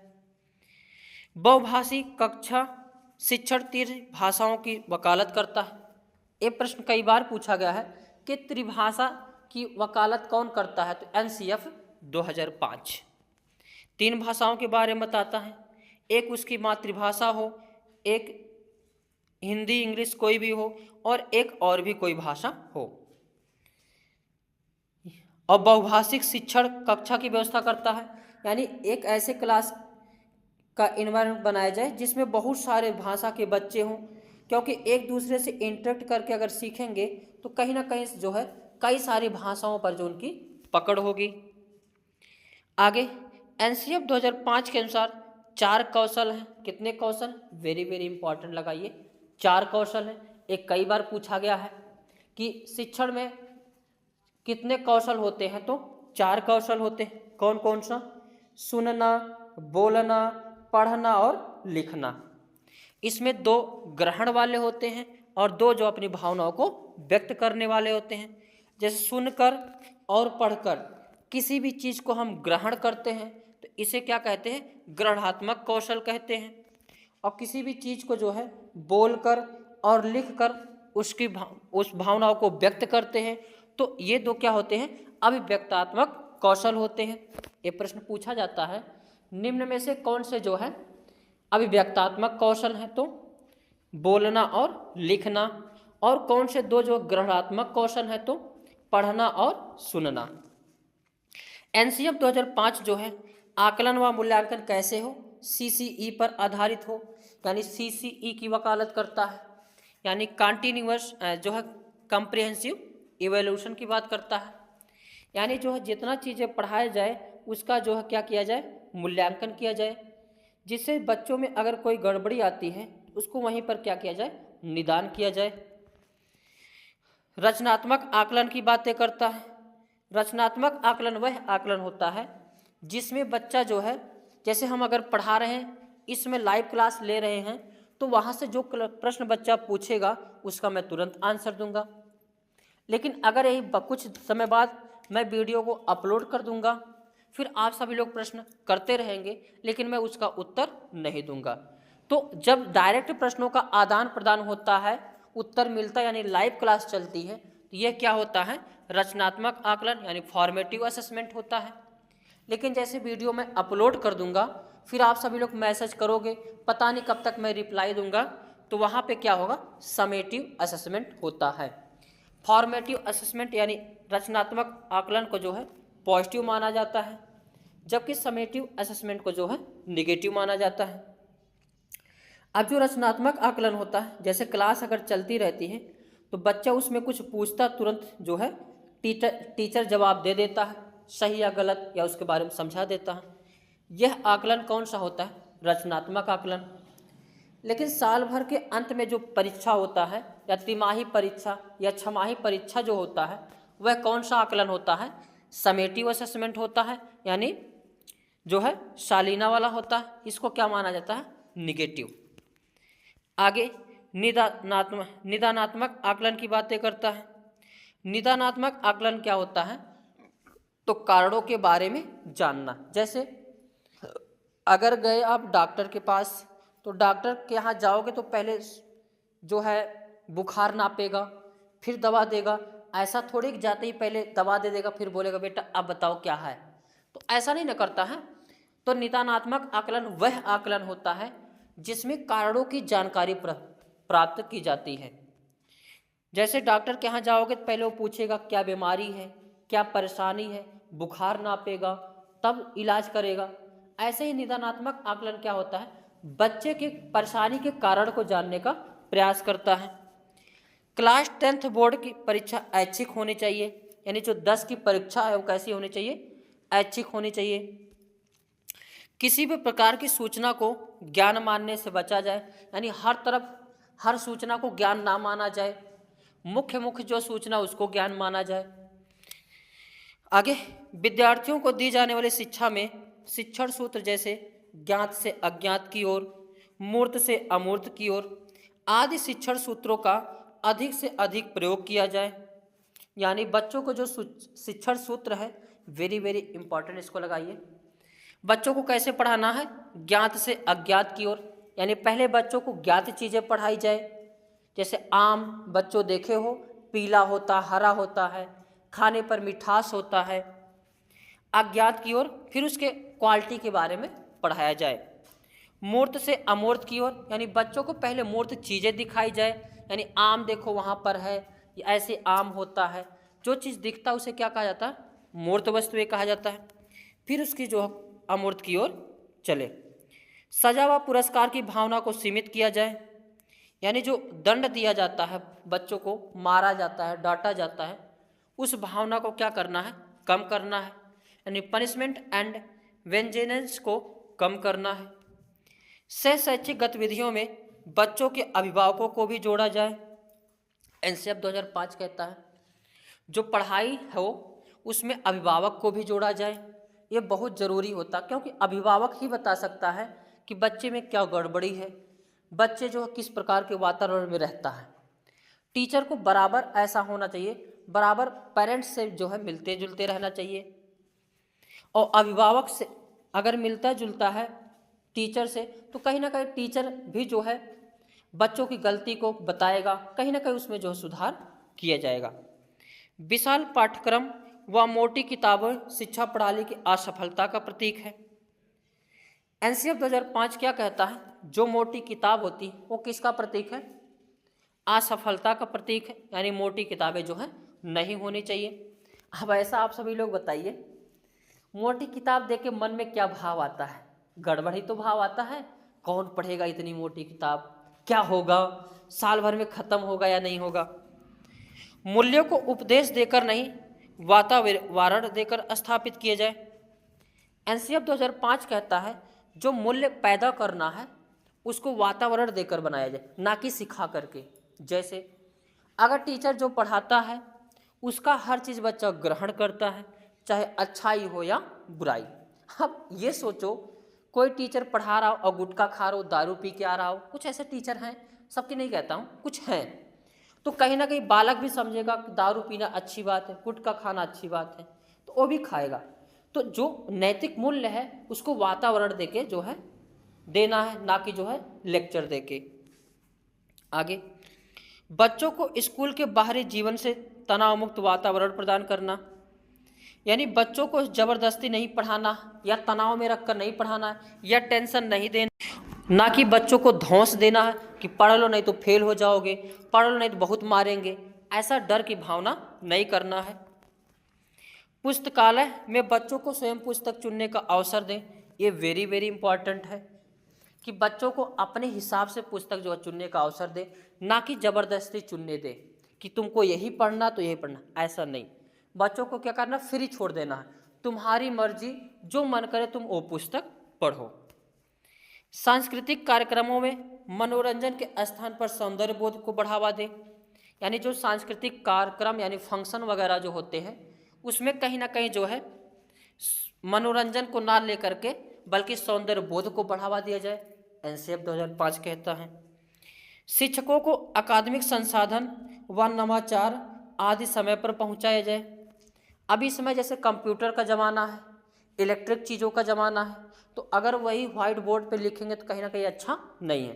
तो समय समय पर जो है एनसीएफ 2005 कहता है जो अकादमिक संसाधन उसको क्या किया जाए? पहुंचाया जाए। समुदाय को मानवीय संसाधन के रूप में प्रयुक्त होने का अवसर दे। जो कम्युनिटी है, समुदाय है, उसे मानवीय संसाधन के रूप में प्रयुक्त करें। अब कोई बच्चा अगर पढ़ने जाता है तो अगर उसको समाज गाली देते हैं तो बच्चा नहीं पढ़ेगा, और बच्चे को अगर समाज वाहवाही देता है, मोटिवेट करता, पुरस्कार देता है, तो कहीं ना कहीं बच्चा जो पढ़ने के लिए उत्साहित होगा। तो वही बातें कही गई है कि बच्चा जो है समुदाय को मानवीय संसाधन के रूप में प्रयुक्त होने का अवसर दें। मानसिक स्तर एवं योग्यता के अनुसार पाठ्यक्रम का निर्धारण, यानी बच्चा जिस स्थिति में हो, छोटा हो तो छोटे हिसाब से पाठ्यक्रम, यानी बालक के अनुसार पाठ्यक्रम का निर्धारण करना है, ना कि जो है सिलेबस के अनुसार। आगे, शांति शिक्षा को बढ़ावा दिया जाए, महिलाओं के प्रति आदर एवं जिम्मेदारी का दृष्टिकोण विकसित करने का कार्यक्रम का आयोजन किया जाए, यानी जो महिला है उनके प्रति आदर सम्मान का भाव प्रकट हो किया जाए कि महिला जो है माता होती हैं, बहन होती हैं, आदर का भाव हो, और महिला जो है जिम्मेदारी का भाव भी जो है विकास किया जाए। आगे, बालकों के चौमुखी विकास पर आधारित हो, यानी जो भी पढ़ाई लिखाई हो बालकों को कहीं ना कहीं चौमुखी विकास करे, यानी फिजिकल, साइको, इमोशनल, हर तरफ से विकास होना चाहिए।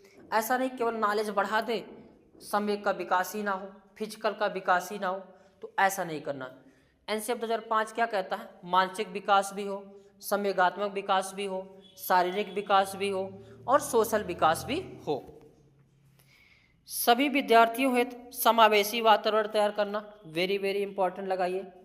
समावेशी वातावरण वह होता है जहाँ पर सभी प्रकार के बालक, चाहे विशिष्ट हो, चाहे सामान्य हो, चाहे विकलांग हो, दिव्यांग हो या फिर प्रतिभाशाली हो या जो है थोड़ा डाउन पेमेंट का हो, तो ये सभी को कैसा एक ही क्लास में पढ़ाना क्या कहलाता है?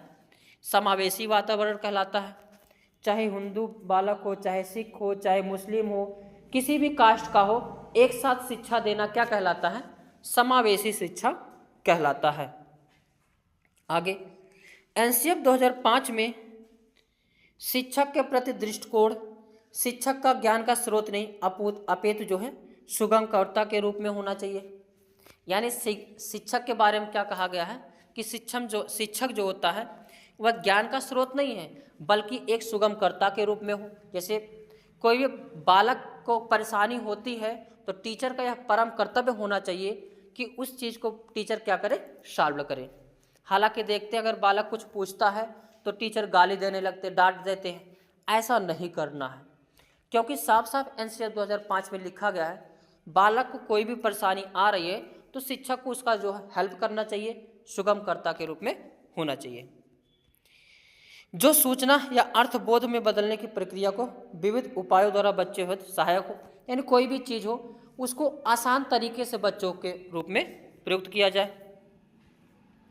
आगे देखेंगे, एनसीएफ 2005 में बच्चों के प्रति दृष्टिकोण, प्रत्येक बच्चे को सीखने की गति प्रकृति अलग अलग होती है। सभी बच्चे सक्रिय रूप से पूर्व ज्ञान एवं उपलब्धि सामग्री गतिविधियों के आधार पर अपने लिए अर्थ निर्माण करते हैं। तो इसमें यह बताया गया कि सभी बच्चे आपस में अलग अलग होते हैं, भिन्न भिन्न होते हैं, किसी की क्षमता एक जैसी नहीं होती। कहीं ना कहीं शिक्षण कार्य करना है तो पहले पूर्व की बातें बताई जाए और उससे रिलेट करके जो है शिक्षण कार्य किया जाए। एनसीएफ 2005 5 विधियों पर जोर देता है, वेरी वेरी इंपॉर्टेंट, इसको भी लगाइए। कौन सी 5 विधि है? लर्निंग बाय डूइंग, निरीक्षण विधि, परीक्षण विधि, सामूहिक विधि और मिश्रित विधि। करके सीखना मतलब बच्चे को जो कुछ भी सीखना है करके सीखे, इसीलिए प्रोजेक्ट वगैरह दिए जाते हैं ताकि बच्चा उस पर कार्य करेगा तो कुछ ना कुछ क्या करेगा? सीखेगा। निरीक्षण विधि, यानी बच्चे को कुछ भी दिया जाए, बच्चे को निरीक्षण विधि किया जाए, यानी बच्चा जो निरीक्षण करके सीखे। परीक्षण विधि, परीक्षण करके सीखे, प्रयोगशाला में सीखे। सामूहिक विधि, यानी समूह में रह करके सीखे, एक साथ कई सारे दोस्तों को साथ मिलकर सीखे। मिश्रित विधि, सभी को यानी हर प्रकार की विधि का प्रयोग करके बच्चों को सिखाना, चाहे जैसे भी बच्चा क्या हो सीखना चाहिए। आगे, राष्ट्रीय पाठ्यचर्या की रूपरेखा 2005 से संबंधित महत्वपूर्ण प्रश्न। ये प्रश्न कई बार पूछा गया है कि राष्ट्रीय पाठ्यचर्या की रूपरेखा 2005 में किसकी समझ प्राप्त होती है? तो रचनावाद की, यानी कंस्ट्रक्टिविज्म की होती है। और राष्ट्रीय पाठ्यचर्या की रूपरेखा 2005 के अनुसार शिक्षक की भूमिका कैसी होनी चाहिए? तो एक सुविधादाता के रूप में होनी चाहिए, फैसिलिटर के रूप में होनी चाहिए, कि बच्चा अगर कहीं भी अटकता है, कहीं भी फंसता है, कहीं भी क्वेश्चन में दिक्कत होती है, तत्काल जो है टीचर उसको क्या करे, उसके प्रॉब्लम को सॉल्व करे, कहीं ना कहीं उसकी हर चीज़ में जो है हेल्प करे। एनसीएफ का फुल फॉर्म, ये भी प्रश्न पूछा गया है। तो एनसीएफ का फुल फॉर्म क्या होता है? National curriculum framework. एनसीएफ 2005 के अनुसार अंग्रेजी सिखाने का उद्देश्य क्या है? तो बहुभाषावाद है, यानी मल्टी लिंग्विज्म है। यहाँ तक कि कई सारे वैज्ञानिकों ने, जैसे Albert Einstein, CV Raman, Chandra Bose, एक कई सारे वैज्ञानिकों ने ये यहाँ तक बताया है कि अगर हमें बचपन में मातृभाषा में शिक्षा नहीं दी गई होती तो आज हम साइंटिस्ट हो सकता है नहीं होते। तो मातृभाषा अपने आप में बहुत ही इम्पॉर्टेंट है। कहीं ना कहीं बच्चों को जो मातृभाषा में शिक्षा जरूर देनी चाहिए। एनसीएफ 2005 बल देता किसके? करके सीखने पर बल देता है, यानी लर्निंग बाय डूइंग पर बल देता है।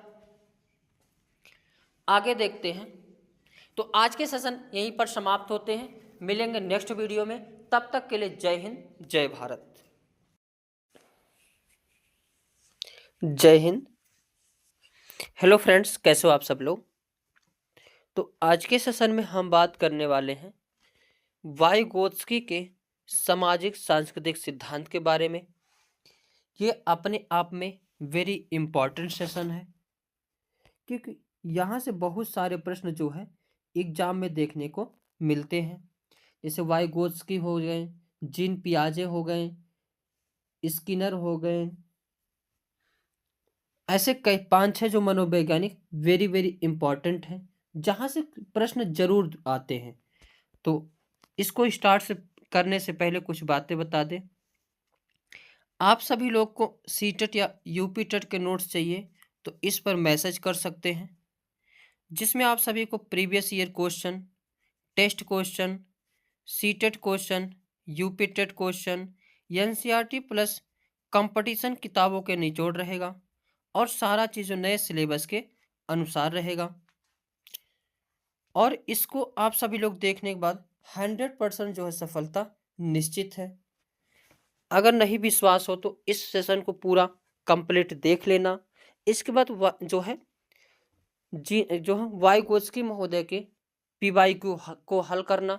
कहीं ना कहीं सारे क्वेश्चन को आप सभी लोग आसानी से कर लेंगे।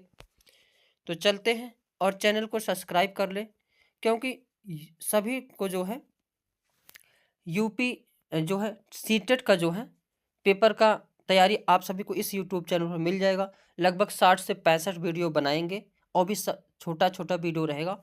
और कहीं ना कहीं उसको देखने के बाद आप सभी लोग सीटेट में कि पेडागोजी में बहुत अच्छे नंबर जो है प्राप्त कर सकते हैं सीडीपी में। और कहीं ना कहीं जो है पेडागोजी अपने आप में महत्वपूर्ण भूमिका निभाती है। 30 नंबर तो पेडागोजी खुद का आती ही आती है। दोनों लैंग्वेज में 15-15 नंबर की पेडागोजी आती है। 30 नंबर ये हो गया। मैथ में भी 15 नंबर की पेडागोजी आती है, तो 45 नंबर ये हो गए। यानी 30-30 60 5 65 जो है 65 नंबर आप सभी का जो है आसानी से तैयार हो जाएंगे 65 वीडियो देखने पर, ये मान सकते हैं। तो कहीं ना कहीं ये बहुत ही इम्पॉर्टेंट है सीडीपी अपने आप में, सीटेट में। तो चलते हैं, देखते हैं आज के इस सेशन को, वाइगोत्स्की के सामाजिक सांस्कृतिक सिद्धांत के बारे में, यानी वाइगोत्स्की सोशियो कल्चरल थ्योरी। एक प्रश्न ये भी पूछा जाता है कि सामाजिक सांस्कृतिक सिद्धांत का प्रतिपादन किसने किया? तो वाइगोत्स्की महोदय किए हैं। और वाइगोत्स्की हमेशा 2 वर्ड याद रखना। अगर जड पीडी कहीं दिख जाए, क्या दिख जाए? जड पीडी शब्द दिख जाए, सामाजिक शब्द दिख जाए, कौन सा? सामाजिक शब्द दिख जाए, यम के ओ शब्द दिख जाए, क्या दिख जाए? यम के ओ शब्द दिख जाए, तो हमेशा देखते ही आंसर किसे लगा देना है? वाइगोत्स्की महोदय को लगा देना है। ये शार्ट ट्रिक है, याद रखना। क्या क्या? यम के ओ दिख जाए, जड पीडी शब्द दिख जाए, सामाजिक शब्द दिख जाए, तो देखते ही किसको लगा देना है? वाइगोत्स्की महोदय को लगा देना है। आगे, वाइगोत्स्की महोदय कहाँ के निवासी हैं? तो ये भी प्रश्न पूछा जाता है। तो रूसी मनोवैज्ञानिक हैं। वैसे अगर देखोगे वाइगोत्स्की महोदय और जीन पियाजो महोदय, ये सब जो है एक समान मतलब एक ही एज के हैं लगभग, और दोनों ही महत्वपूर्ण जो है मनोवैज्ञानिक हैं। उसमें भी सबसे महत्वपूर्ण मनोवैज्ञानिक जो हैं जीन पियाजे महोदय हैं। इनका एक इसके पहले वीडियो अपलोड कर दिए, वहां से आप सभी लोग देख सकते हैं। और वाइगोत्स्की कहाँ के मनोवैज्ञानिक हैं? रूसी मनोवैज्ञानिक हैं। और इन्होंने किस सिद्धांत का प्रतिपादन किया? तो सामाजिक सांस्कृतिक सिद्धांत, यानी सोशियो कल्चरल थ्योरी। एक कई बार प्रश्न पूछा गया है कि वाइगोत्स्की किस प्रकार की जो है व्यक्ति हैं या मनोवैज्ञानिक हैं? तो ये सामाजिक रचनावादी हैं। क्या है? एक कई बार प्रश्न पूछा गया कि सामाजिक रचनावादी मनोवैज्ञानिक हैं तो कौन? वाइगोत्स्की। यानी इन्होंने जो समाज पर बहुत सारी बातें की हैं, यानी समाज को ही बच्चों के विकास के लिए समाज को महत्वपूर्ण माना है। इसलिए इन्हें जो है सामाजिक सृजनवाद के जनक भी कहे जाते हैं। ये भी प्रश्न पूछ सकता है कि सामाजिक सृजनवाद के जनक कौन है? तो जीन पियाजे महोदय सॉरी वाइगोत्स्की महोदय हैं। और इसमें हम कॉन्सेप्ट को भी देखेंगे और पीवाईक्यू को भी देखेंगे। वाइगोत्स्की के अनुसार विकास एक सतत प्रक्रिया है जो जीवन पर्यंत जो है चलती रहती है। इन्होंने क्या बताया कि विकास क्या है? एक सतत प्रक्रिया है। जब विकास चैप्टर पढ़ाएंगे उसमें डिटेल से उसको पढ़ाएंगे, क्योंकि विकास जो है बच्चों का जो है विकास जन्म से लेकर गर्भ से लेकर कब्र तक होता है। अगर पेट में बच्चा गर्भ में रहता है तभी विकास उसका होता रहता है, मेंटली फिजिकल हर चीज विकास होता रहता है। तो विकास जो है जन्म से लेकर और जब तक मर नहीं जाते हैं तब तक होता है। तो विकास जो है जन्म से लेकर यानी गर्भ से लेकर कब्र तक होता रहता है। इस चीज को ध्यान रखना, पॉइंट पूछे जाते हैं। आगे, बच्चों द्वारा ज्ञान का सृजन किया जाता है। वाइगोत्स्की महोदय क्या माने हैं कि बच्चों द्वारा जो है ज्ञान का सृजन जो है किया जाता है। कई बार प्रश्न पूछा गया है। वाइगोत्स्की महोदय के अनुसार किसी भी बच्चे का विकास जो है सामाजिक स्थिति में ही हो सकता है। हमने पहले ही बताया, सामाजिक शब्द दिख जाएगा तो किसको लगाना है? वाइगोत्स्की महोदय को। वाइगोत्स्की महोदय ने यह साफ साफ बताया कि बच्चों का विकास जो समाज में ही हो सकता है, यानी बच्चों के विकास जो है सामाजिक स्थिति में ही होगा। आगे देखते हैं। इन्होंने इस सिद्धांत के अनुसार अपने समाज और संस्कृति से अंतःक्रिया करके सीखते हैं। इन्होंने बताया कि बच्चे जो कुछ भी सीखते हैं अपने समाज से, अपनी संस्कृति से, जो है अपनी भाषा से, जो अंतःक्रिया करके सीखते हैं। वाइगोत्स्की महोदय जो है इसके 3 पहलू बताए हैं, वेरी वेरी इंपॉर्टेंट है। तीनों पहलू का नाम याद रखना, सोशल इंटरेक्शन, लैंग्वेज और कल्चर। यानी बच्चा हिंदूवादी कल्चर में रहता है तो बच्चे का विकास हिंदूवादी कल्चर से होगा। बच्चों का समाज हिंदी भाषी से है तो बच्चे का समाज हिंदी भाषी से होगा। बच्चे का लैंग्वेज हिंदी है तो हिंदी भाषा का विकास होगा। यानी जिस भी समाज में वह रहता है रहेगा, वहाँ की जो भाषा होगी, जो कल्चर होगा, बच्चे का विकास उसी प्रकार होगा। ये तीनों एक दूसरे से क्या करते हैं? अंतःक्रिया करके जो है सीखते हैं। नोट वेरी वेरी इंपॉर्टेंट लगाइए इसको। वाइगोत्स्की का मानना है कि भाषा के विकास सामाजिक अंतःक्रिया से ही संभव है। कैसे संभव है? सामाजिक अंतःक्रिया से ही होता है। इन्होंने यहाँ तक समाज को बताया है, समाज के बारे में बताया है कि बच्चों का अगर विकास हो रहा, किसी भी भाषा का विकास हो रहा तो सामाजिक अंतःक्रिया से ही होगा। जैसे कोई बालक अगर इंग्लैंड में है तो उसको अंग्रेजी फराटे रूप से बोल लेगा। यहाँ अगर कोई बालक हिंदी भाषी क्षेत्र में है तो हिंदी जबरदस्त बोल लेगा, इसकी सिखाने की आवश्यकता नहीं होती। इसी भाषा को क्या कहा जाता है? मातृभाषा भी कहा जाता है। आगे, इसलिए इन्होंने 3 वर्ड दिए हैं और ये तीनों वर्ड इतना इम्पॉर्टेंट हैं, बहुत ही जो है ये तीनों वर्ड इम्पॉर्टेंट है। एक ZPD, एक स्कैफोल्डिंग और एक YMKO।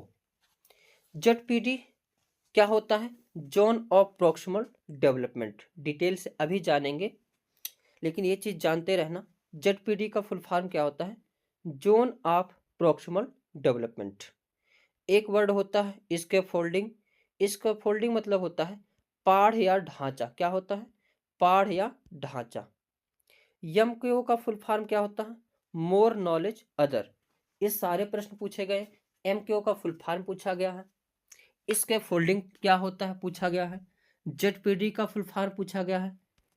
अब चलते हैं, देखते हैं जो है डिटेल से। उससे पहले एक बात बता दें, अगर कहीं शब्द दिख जाए जेडपीडी, इसके फोल्डिंग या एमकेओ, तीनों में से कोई शब्द दिख जाए तो देखते ही किसको लगा देना है?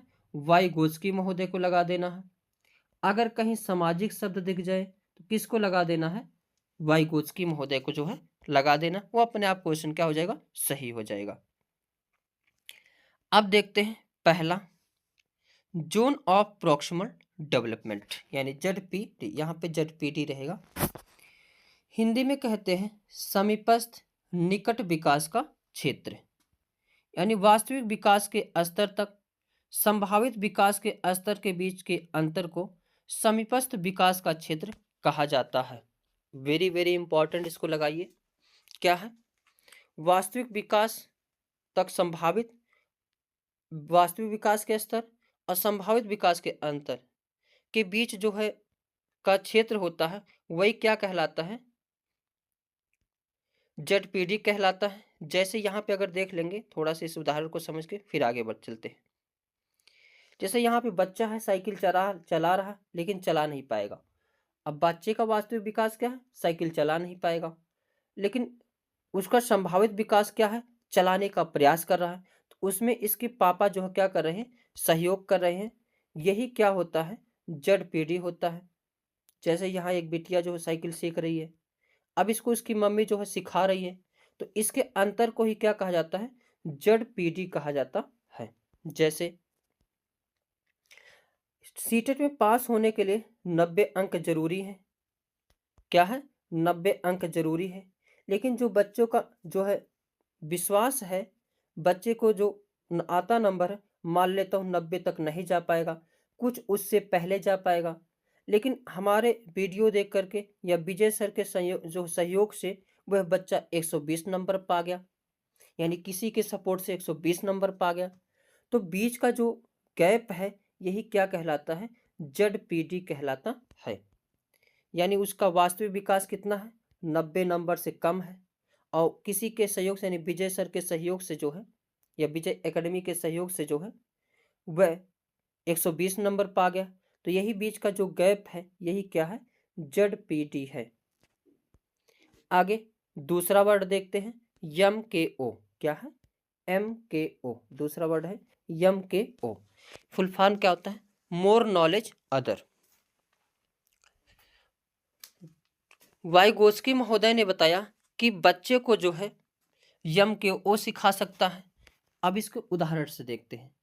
अगर कोई बच्चा छोटा सा है, वह चम्मच को नहीं पकड़ पाता है, खाना को नहीं खा पाता है, तो उसकी मम्मी उसको चम्मच जो पकड़वा के खिलाते हैं, बेटा ऐसे पकड़ के ऐसे खाया जाता है।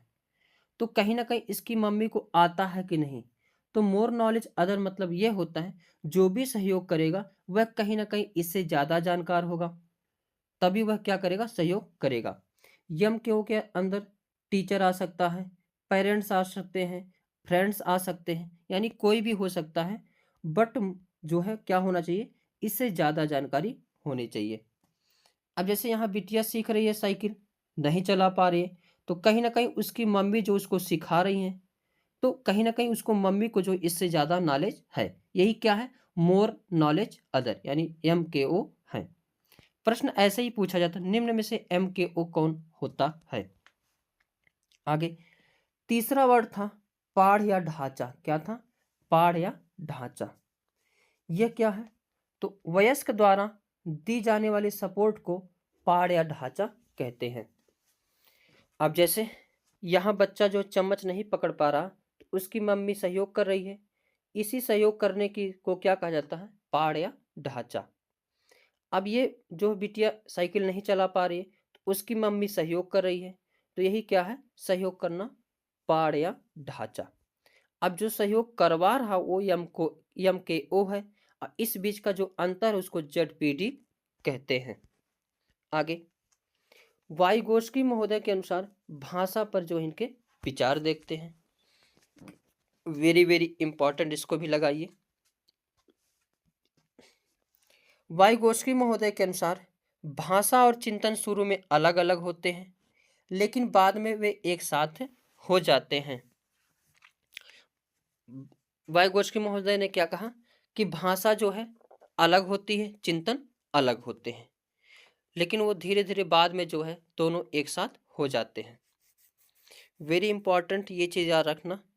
डिफिनीशन यही डायरेक्ट आएगी कि वाइगोत्स्की के अनुसार भाषा पहले आती है, बाद में विचार आते हैं, जबकि जीन पियाजे महोदय ने क्या बताया, विचार पहले आते हैं, भाषा बाद में आते हैं।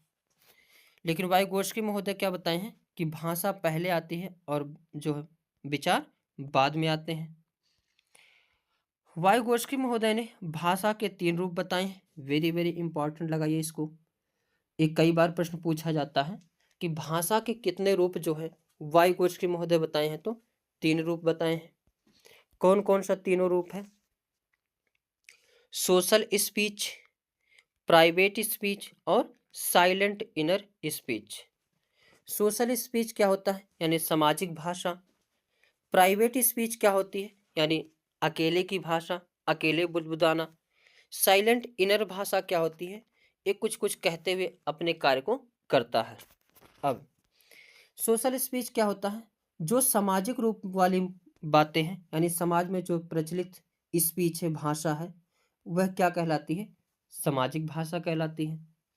और कभी कभी बच्चे को देखेंगे वह अकेले बुदबुदाते रहता, कुछ ना कुछ बातें करते रहता, अकेले ऊट पटांग बोलता रहेगा, उंगली टेढ़ी मेढ़ी, पम्मी पापा पानी दादी पाई बस अड्डा चल बैठ, ये बोलता रहता है। तो इस भाषा को कुछ क्या कहते हैं, प्राइवेट भाषा कहते हैं। और एक होती है साइलेंट इनर स्पीच। इसी के अंतर्गत एक प्रश्न पूछा जाता है कई बार कि एक लड़की जो कपड़ा तह करते हुए बुदबुदाती है, तो वह क्या करती है, तो प्राइवेट स्पीच है वो। क्यों?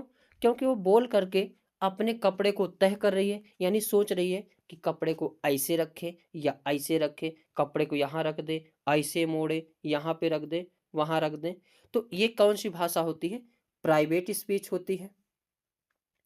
एक है साइलेंट इनर स्पीच, यानी बच्चा जो है जब अकेले कुछ ना कुछ गुनगुनाता रहता है, मस्त रहता है। जैसे बच्चा ये गाड़ी चला रहा है, अब गाड़ी चलाते हुए कुछ ना कुछ ये बच्चा जो है बोलता रहता है, छुक छुक छुक चलती गाड़ी, छुक छुक छुक, तेज धक्का मारो, उधर से मारो, चल दोस्त खेलते हैं, गई गई गई गाड़ी गई। तो ये कौन सी भाषा होती है, साइलेंट इनर स्पीच होती है। कभी कभी बच्चे को देखेंगे सोए रहेगा और जो है हंसने लगेगा, रोने लगेगा, सोते हुए कुछ बोलने लगेगा। तो ये कौन सी भाषा होती है, साइलेंट इनर स्पीच। अब देखते हैं जो है किसको देखते हैं, PYQ को देखते हैं। इससे पता लगेगा कि जो प्रश्न किस प्रकार से पूछे जाते हैं। प्रश्न है, भाषा के विकास में आंतरिक भाषा की अवधारणा किनके द्वारा आरंभ की गई? तो अभी देखे थे private speech, social speech, silent inner speech किसके अनुसार है, तो वाइगोस्की महोदय के अनुसार। इसका C option is the correct answer. Next प्रश्न पूछा गया है, निकटवर्ती विकास क्षेत्र संदर्भित करता है।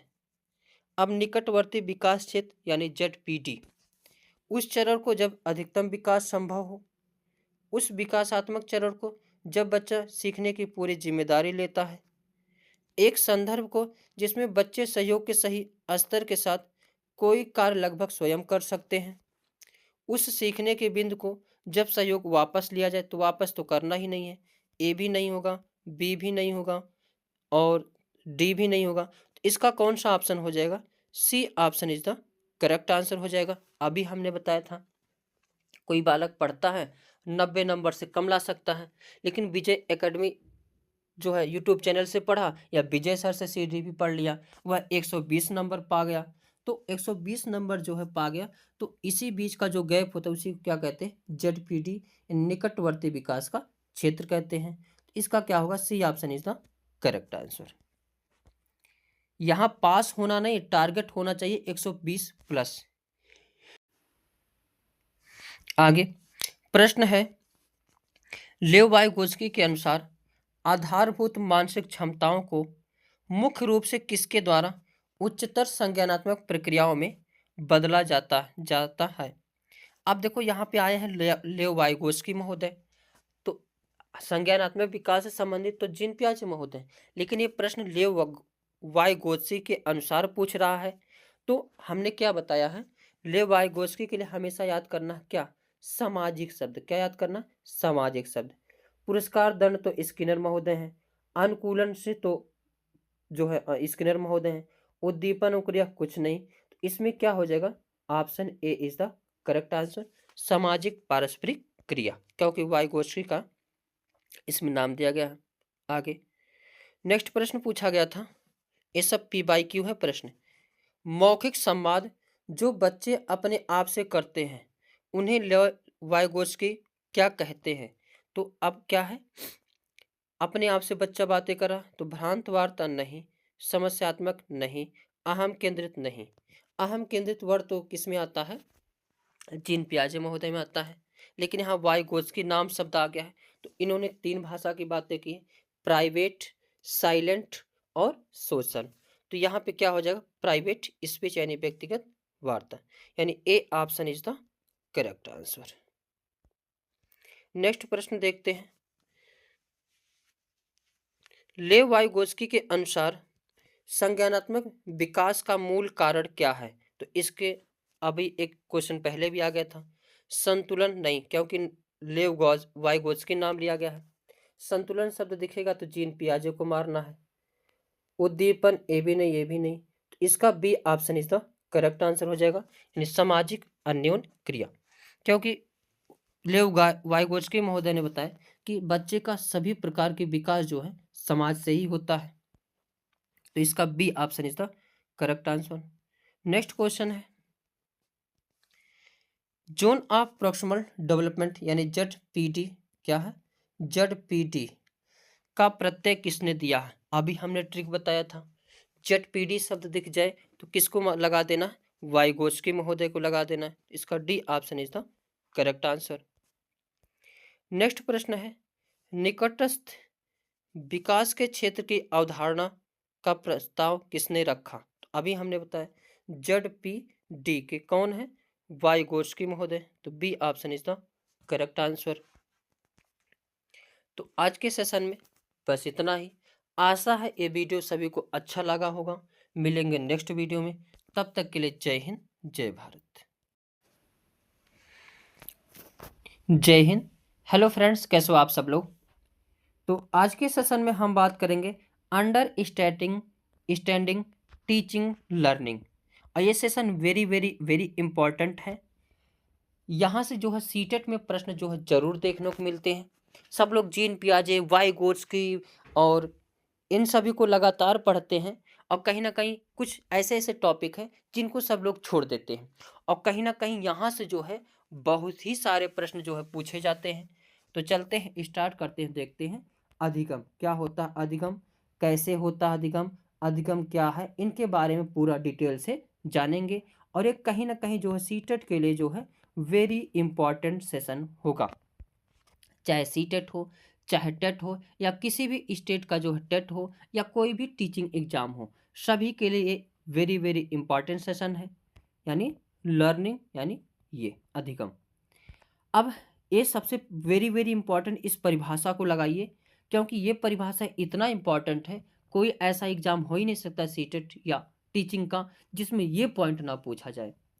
अधिगम होता क्या है, तो सिंपल सी बात है, ये कई बार प्रश्न पूछा गया, अधिगम होता क्या है।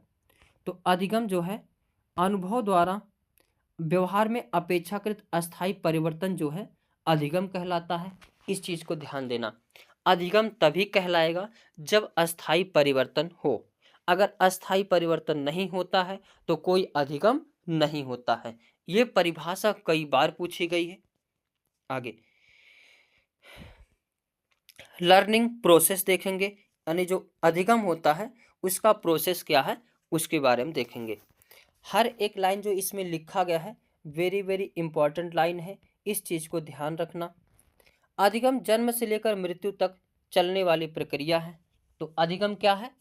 जन्म से लेकर मृत्यु तक चलने वाली एक प्रक्रिया है, यानी बच्चा जब गर्भ में होता है तब भी सीखता है, जब शिशु बाहर आता है तब भी सीखता है, जब मरने तक वो क्या करता है, सीखता रहता है। जैसे जब बच्चा गर्भ में रहता है, सब लोग कहते हैं जिस प्रकार मम्मी पापा की जो है बिहेवियर रहेगा, जिस प्रकार मम्मी की मेंटल एबिलिटी रहेगी, ठीक उसी प्रकार बच्चे का जो है विकास होगा।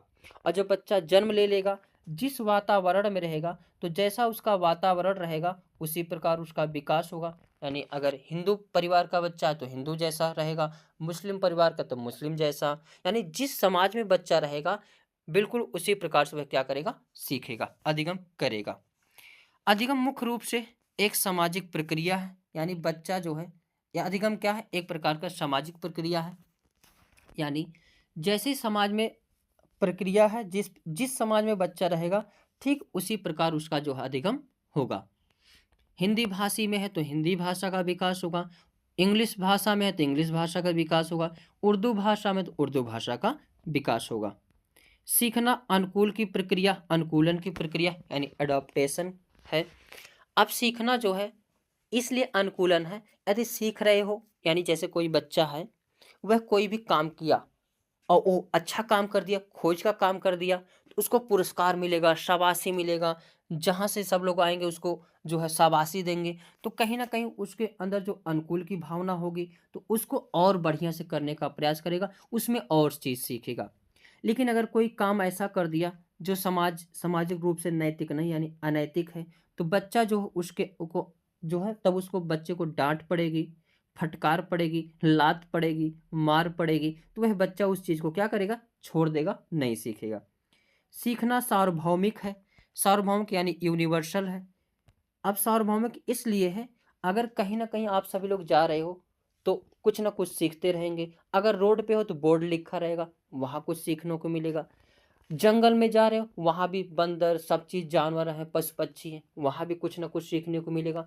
अकेले बैठे हो तब भी मन में एक से एक विचार आएंगे, वहाँ भी सीखने को मिलेगा। किसी के साथ हो वहाँ भी कुछ ना कुछ सीखने को मिलेगा। अगर कोई तुम्हें छोड़ दिया तब भी सीखने को मिलेगा, पास आ गया तब भी सीखने को मिलेगा। तो कहीं ना कहीं जो है हमेशा कुछ ना कुछ जो है सीखने को मिलता ही रहता है, इसलिए क्या है, सीखना एक सार्वभौमिक है। सीखना एक मानसिक प्रक्रिया है। अब अगर हम हमारा मानसिक जो है सही नहीं, यानी मेंटल सही नहीं है, तो हम किसी भी चीज़ को सीख नहीं पाएंगे। जैसे कोई पागल है, उसको कितना भी सिखा दिया जाए वो कभी नहीं सीखेगा। तो सीखने के लिए कहीं ना कहीं मानसिक प्रक्रिया है, मानसिक होनी चाहिए, मेंटल एबिलिटी होनी चाहिए, तो वह क्या है, सीख सकता है। आप कोई विद्वान लड़का हो उसको एक बार पढ़ा देंगे वो तुरंत पढ़ लेगा, सीख जाएगा, और कोई वहीं पागल हो उसको पढ़ाते रहो कभी नहीं सीखेगा। तो कहीं ना कहीं सीखना क्या है, एक मानसिक प्रक्रिया है। अधिगम एक जटिल प्रक्रिया है, यानी कॉम्प्लेक्स प्रोसेस है, जिसमें लर्नर्स की एक्टिव इंगेजमेंट की ज़रूरत होती है।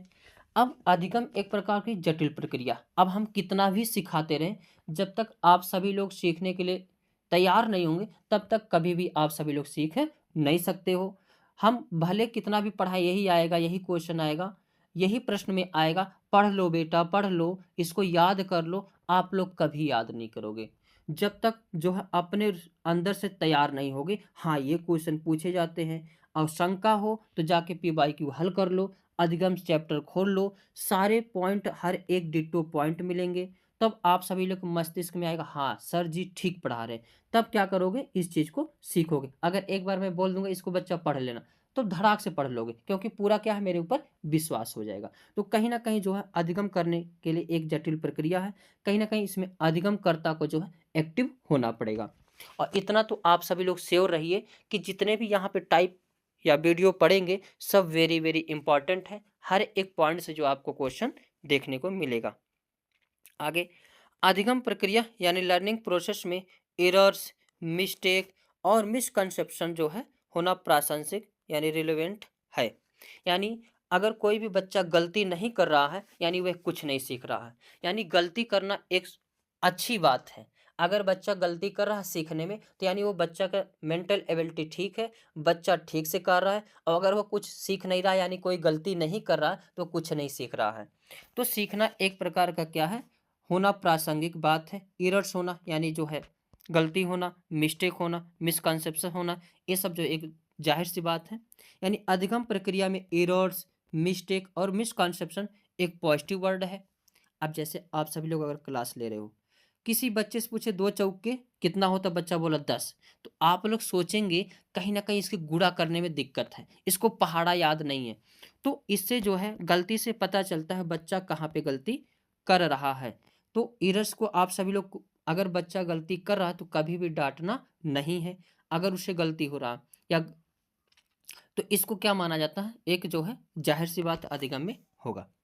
यह टीचिंग लर्निंग प्रोसेस का एक भाग है। यानी जो गलती है यह क्या है, एक टीचिंग लर्निंग प्रोसेस का भाग है। अधिगमकर्ता की चिंतन प्रक्रिया को समझा जा सकता है। जो गलती होता है और हमेशा गलती को जो पॉजिटिव वे में लेना है। अगर बच्चा गलती कर रहा है यानी वो कुछ ना कुछ सीख रहा है। बच्चे की गलती से पता चलता है बच्चे की चिंतन प्रक्रिया क्या है। तो टीचर उसमें क्या करता है, सुधार कर देता है। आगे, बच्चों द्वारा होने वाली एरर्स बच्चों और वयस्कों के चिंतन में गुणात्मक भिन्नता को भी बताती है। तो बच्चों में जो एरर्स होती है, वयस्कों में जो होती है, उसमें क्या होती है, गुणात्मक भिन्नता पाई जाती है। आगे देखेंगे, अधिगम को प्रभावित करने वाले कारक क्या है। अधिगम को प्रभावित करने वाले कारक वेरी वेरी इंपॉर्टेंट, इसको लगाइए। पहला, स्टूडेंट से रिलेटेड, यानी जो अधिगम अगर स्टूडेंट तैयार है बिल्कुल सीखने के लिए, मेंटल एबिलिटी ठीक है, वह जिस एज में है उसी एज के अनुसार पढ़ाया जा रहा है, तो कहीं ना कहीं जो है यह अधिगम को प्रभावित करता है। फिजिकल डेवलपमेंट, यानी जो बच्चे की फिजिकल है, यानी अगर कोई ग्राफ बनाना है और पूरा शरीर सही है, विकलांग नहीं है, तो बच्चा आसानी से कर लेगा, सीख लेगा। मेंटल डेवलपमेंट, यानी बच्चे के मानसिक विकास होना बहुत ज़रूरी है। अगर मानसिक विकास अच्छे से है तो बच्चा जो है अधिगम को सीख पाएगा। इंटरेस्ट भी वेरी वेरी इंपॉर्टेंट है। हम दुनिया की चीज़ें आप सभी को दे दें, सिखा दें, सिखाने का प्रयास करें, लेकिन जब तक आप लोग इसमें इंटरेस्ट नहीं लेंगे तब तक दुनिया की कोई ताकत जो है नहीं सिखा सकती। कहीं ना कहीं इंटरेस्ट होना ज़रूरी है। इंटेलिजेंस लेवल या मेंटल एबिलिटी, अब सीखने के लिए इंटेलिजेंस जो है लेवल होना चाहिए। अब कोई बच्चा दूसरी क्लास में उसको इंटर का मैथ लगवाएंगे तो लगा पाएगा, नहीं लगा पाएगा। तो कहीं ना कहीं जो है मेंटल एबिलिटी जो है होनी चाहिए। और इंटेलिजेंस यानी बच्चे के लेवल के अनुसार, जो जैसे अब ये बच्चा है इसको 1-2 क्लास में होगा तो इसके हिसाब से इसको पढ़ाया जाए। मोटिवेशन लेवल, यानी जो बच्चा, अगर कोई भी बच्चा डीमोटिवेट हो गया तो इसका कितना भी आप मोटिवेट कर लो वो सीख ही नहीं सकता। तो कहीं ना कहीं मोटिवेशन भी जो बच्चों जो है अधिगम को प्रभावित करती है। इमोशन, बच्चों की इमोशन क्या है, क्रोध वाली है, गुस्सा वाली, प्रेम वाली, प्यार वाली, कौन सी है। तो इमोशन भी जो अधिगम को प्रभावित करती है। अब जैसे अगर कोई टीचर पढ़ा रहा है और बच्चा उस टीचर को घृणा रूप से देखता है तो बच्चा कभी नहीं सीखेगा। और बच्चा अगर प्रेम से टीचर से बातें करता, प्रेम से रहता है, टीचर की हर बातों को सुनता है, तो कहीं ना कहीं बच्चा बहुत तेजी से उस चीज़ को सीखेगा। आप सभी लोग अपने लाइफ में देखे होंगे, हर क्लास में एक बच्चा जो है टीचर का जो फेवरेट होता है, और कहीं ना कहीं वो बच्चा जो है हाई लेवल का होता है, पढ़ने में ठीक ठाक होता है। आगे, पॉजिटिव इमोशंस, यानी टीचर के प्रति जैसा भाव बच्चा रखेगा उसी प्रकार सीखेगा। अगर पॉजिटिव चीज़ें रखता है तो बच्चा हर चीज़ टीचर की बातें मानेगा, और टीचर कोई बातें समझाएगा तो बच्चा उसको फटाक से पकड़ेगा। वही कहा गया ना, प्यार में जो है नाक की जो है नेगटिव भी झुलनी लगती है। तो यही चीज़ें हैं कि अगर आपका जो है इमोशन अच्छा है, आशा अच्छा है, हर्ष में हो, स्नेह भरा है, तो हर चीज़ की उसकी बातें को गेस करोगे। जैसे हमारे खान सर हैं, खान सर अगर अगर कुछ भी बोलते हैं, सब लोग फटा जो उनको तुरंत एक्सेप्ट कर लेते हैं, बातों को सुनते हैं। हमारे सचिन सर फेवरेट सर हैं, वो भी जो भी बातें बताते हैं बिल्कुल सब लोग सुनते हैं, मानते हैं। निगेटिव मीन्स, जो अगर कहीं ना कहीं बच्चा जो है किसी टीचर के प्रति निगेटिव भाव रखता है, यानी गलत सोच रखता है। चिंता तो वह कभी भी जो है, जैसे निगेटिव भाव में डर हो गया, चिंता हो गया, बोरियत हो गया। अब हम क्लास को ले रहे हैं, डर का भाव है आपके अंदर, तो कभी नहीं सीख पाओगे।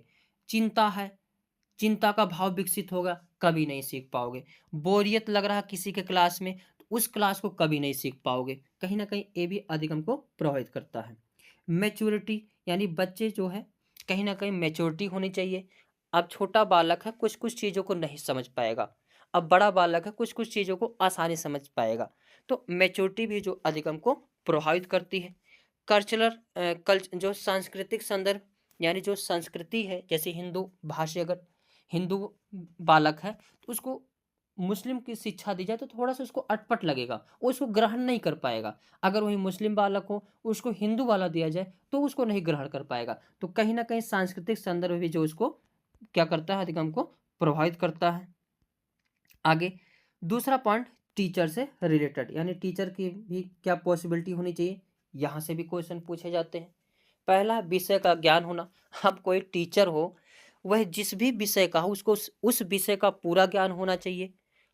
कहीं ना कहीं अब अगर उस विषय का उसे ज्ञान नहीं है तो वह जो शिक्षा को दे नहीं पाएगा। इंडिविजुअल डिफरेंस का ज्ञान, यानी टीचर को हर बच्चे का कैसी जो समझ है, कैसी जो उनमें बदलाव है, हर बच्चे में क्या गुण है, उसको जानना बहुत जरूरी है। क्योंकि हर बच्चे की मेंटल एबिलिटी अलग अलग होती है, हर बच्चे की भावना अलग अलग होती है, तो भावना को समझना बहुत ही जरूरी होता है। अगर भावना को समझकर क्लास दिया जा रहा हो तो बच्चा जो आसानी से उसको ग्रहण कर पाएगा, समझ पाएगा। कहीं ना कहीं अगर किसी भी जो है, भावना का समझना बहुत ही इंपॉर्टेंट है। अगर लाइफ में भावना मतलब विचार, अब बच्चे का विचार क्या है, उस चीज को समझ पा रहा कि नहीं। जो चेहरे की रौनक होती है, अगर कहा जाता है चेहरे पर हर चीज झलकता है, बच्चा क्या सोच रहा है, बच्चा क्या करना चाहता है, हर चीज चेहरे पर झलकता है। तो कहीं ना कहीं जो है, इंडिविजुअल डिफरेंस का ज्ञान होना चाहिए टीचर को। चाइल्ड सेंटर्ड पर फोकस होना चाहिए। कहीं ना कहीं टीचर को ये हमेशा पता होना चाहिए कि जो कुछ भी पढ़ाना है, बच्चों के थ्रू हमको पढ़ाना है, यानी बच्चों को सेंटर में रखकर पढ़ाना है। यानी बच्चे की जैसी मेंटल एबिलिटी हो, बच्चा जैसा ग्रहण कर पाता हो, बच्चे जैसे भावना रखते हो, ठीक उसी प्रकार जो हमको ज्ञान देना है, यानी चाइल्ड सेंटर्ड पर फोकस होना चाहिए। एक्टिव एंड इंटरेस्ट, अब कोई भी टीचर, कुछ कुछ टीचर को देखोगे आएंगे पढ़ाने और मस्त से नींद में पढ़ाएंगे। हाँ बच्चों पढ़ लो, आज हम ये पढ़ाएंगे, आज हम ये पढ़ाते हुए आगे बढ़ेंगे। हाँ तो बच्चों पढ़े। हाँ तो अरे क्या बताऊं, आज मैं नींद में था। हाँ तो पढ़ो बच्चों, किताब निकालो पढ़ो। तो ये क्या है, नींद आ रही है, नींद यानी टीचर इंटरेस्ट ले ही नहीं रहा है। और ये चीज जानते रहना, टीचर की सारी चीजें जो बच्चा लेता है, और कहीं ना कहीं अगर टीचर नींद में है तो बच्चा भी नहीं, हाँ सर जी पढ़ाइए, हम भी नींद में हैं, क्या गुरु।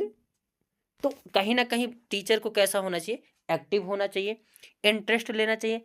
अब कोई टीचर बिना इंटरेस्ट के पढ़ा रहा, हाँ बच्चों पढ़ लो, दो दूना चार होता है, चार दूनी आठ होता है। तो बच्चा भी कहेगा हाँ गुरुजी चार होता है, हाँ गुरुजी आठ होता है। तो अगर टीचर इंटरेस्ट नहीं लेके पढ़ा रहा तो बच्चा भी उस चीज को नहीं सीखेगा।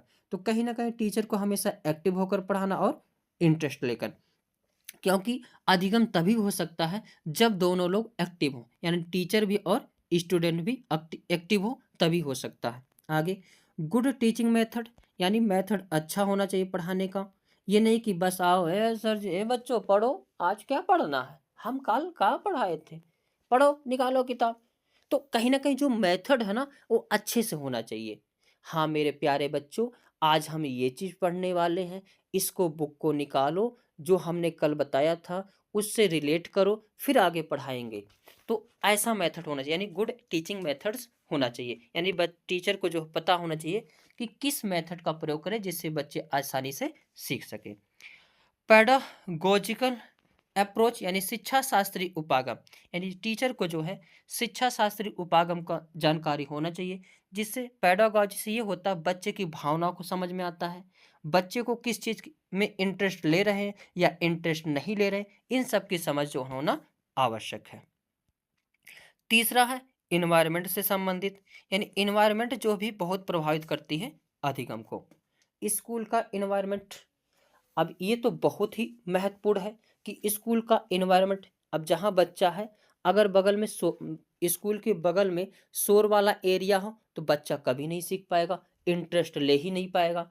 तो जो स्कूल हो ऐसा होना चाहिए कि मेन रोड से थोड़ा सा दूर हो, या फैक्ट्री से दूर हो, या शोर वाली जो है जो जगह हो उससे क्या हो, दूर हो। अब स्कूल का एनवायरनमेंट सही रहेगा तो बच्चा सही रूप से सीखेगा, और स्कूल का एनवायरनमेंट गड़बड़ रहेगा तो बच्चा जो है सही रूप से नहीं सीख पाएगा। और जो क्लास का एनवायरनमेंट होता वो भी बहुत प्रभावित करता है। अब क्लास का एनवायरनमेंट अगर सहयोगात्मक है, यानी एक दूसरे का सहयोग करते हुए बच्चे सीख रहा है, शिक्षण कार्य हो रहा है, एक दूसरे का मदद कर रहे हैं सवाल लगाने में, बोलने में और समझने में, तो कहीं ना कहीं जो सहयोगात्मक का भाव होना ये भी अधिगम को प्रभावित करता है। सकारात्मक होना, यानी अगर क्लास का एनवायरनमेंट जो है सकारात्मक नहीं है, यानी नकारात्मक, तो बच्चा कभी नहीं सीख पाएगा। कोई उधर से शोर कर रहा, कोई उधर से कर रहा, कोई उधर से कर रहा, तो कोई बच्चा सीख नहीं पाएगा। तो कहीं ना कहीं क्लास जो है कैसा होना चाहिए, सहयोगात्मक होना चाहिए, यानी कोलाबोरेटिव होना चाहिए, और सकारात्मक होना, यानी को ऑपरेटिव ऑपरेशन होना चाहिए। फैमिली का इन्वायरमेंट भी अधिगम को प्रभावित करता है। अब बच्चा कितना भी पढ़ के स्कूल से आए, कितने भी बढ़िया कॉलेज में पढ़े, आए घर पे तो उसका मम्मी पापा हमेशा लड़ाई करते रहते हैं, उसके मम्मी पापा डिस्टर्ब आपस में रहते हैं, तो बच्चा कभी भी इस चीज़ों को सीख नहीं पाएगा। कहीं ना कहीं फैमिली का जो इन्वायरमेंट होता है वो भी अधिगम को जो है प्रभावित करता है। अब कोई बच्चा स्कूल से पढ़ के घर आए, अब घर में भी मम्मी पापा पढ़ाने वाले हैं, तो बच्चों को पढ़ाने लगे तो वो बच्चा कहाँ होगा, बहुत ज़्यादा जो है तेज हो जाएगा, यानी अच्छा रहेगा। अब आगे देखते हैं important point, very very important ये भी है पॉइंट है। सभी पॉइंट को एक एक पॉइंट को देखना है। स्कूल में अधिगम में परिवेश से सहभागिता द्वारा कौशलों, स्किल्स और ज्ञान का अर्जन पर अधिक बल देना चाहिए। यानी जो है स्कूल में अधिगम में सहभागिता द्वारा जो कौशल यानी स्किल्स है और ज्ञान का अर्जन है उस पर अधिक बल देना चाहिए, यानी सहयोगात्मक रूप से सीखने का पर बल देना चाहिए। कहीं ना कहीं कौशल के विकास पर ध्यान देना चाहिए। कहीं ना कहीं जो ज्ञान का अर्जन कराना है मुख्य रूप से उसका कार्य हो पा रहा कि नहीं उसको ध्यान देना है। सार सार्थक अधिगम यानी मीनिंगफुल लर्निंग में एक समस्या पर विविध तरीकों से विचार करने के लिए प्रोत्साहित करना, यानी इनकरेजिंग करना चाहिए। यानी अगर जो है अधिगम हो रहा है और उसमें कोई समस्या आ जा रही है तो उस समस्या को हल करने के लिए विविध तरीकों से विचार करना चाहिए। उस समस्या को हल करने के लिए कई सारे रूप से प्रोत्साहित करना चाहिए कि इसको बच्चे इस तरफ से हल कर सकते हैं, इसको इस तरफ से हल कर सकते हैं। डिमोटिवेट कभी नहीं करना, प्रोत्साहित करना है। आगे अधिगम अधिक सार्थक और प्रभावशाली होता है अगर वह मुख्यतः स्वनिर्देशित जो है हो।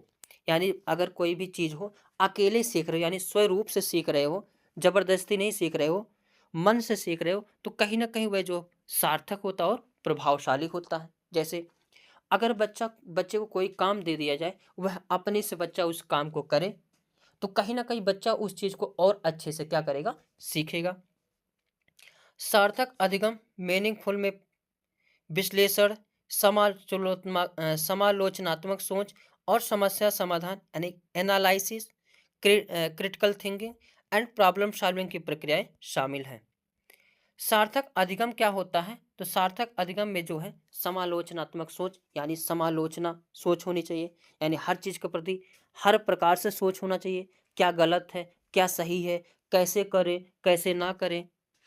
समस्या समाधान, यानी अगर ये समस्या आ गई तो इसको हम लोग कैसे हल करेंगे, इस पर आधारित होनी चाहिए।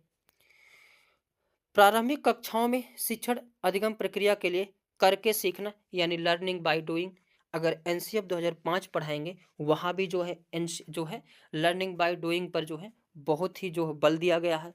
क्योंकि लर्निंग बाय डूइंग यानी करके सीखना जो है अपने आप में जो भी चीज़ें सीखा जाता है वह कहीं ना कहीं जो है हमेशा के लिए हो जाता है, सदा के लिए हो जाता है। अधिगम के लिए विद्यालय के सामाजिक अवसरों में भागीदारी महत्वपूर्ण है। यानी जो अधिगम होता है, अधिगम में कहीं ना कहीं सामाजिक भागीदारी जो क्या करना है, महत्वपूर्ण होता है, उसको जरूर शामिल करना चाहिए। आगे, यह एक लक्ष्य उद्देश्य आधारित प्रक्रिया है। यानी जो अधिगम है, कहीं ना कहीं एक उद्देश्य होता है, एक लक्ष्य होता है। अब आम भाषा में अगर समाज में देखेंगे, पढ़ने का मतलब जॉब पाना है। हालांकि पढ़ने का मतलब केवल जॉब नहीं होना चाहिए। पढ़ाई से मतलब ये हो जाता है कहीं ना कहीं समाज में रहना, सामाजिक चीज़ों को करना, ये सब चीज़ें जो है समझ में आ जाता है। पढ़ना का मतलब केवल जो है नौकरी नहीं होना चाहिए, लेकिन जो कोई ना कोई लक्ष्य या उद्देश्य होना चाहिए। अन अनलर्निंग भी एक लर्निंग का एक पार्ट है। अगर कुछ नहीं सीख रहे हो फिर भी सीखने का पार्ट है, हमेशा कुछ ना कुछ सीखते रहोगे। आगे देखते हैं, अधिगम वक्र वेरी वेरी इंपॉर्टेंट लगा ये इसमें। अधिगम वक्र से बहुत सारे प्रश्न जो है पूछे जाते हैं, यानी कर्व्स ऑफ लर्निंग।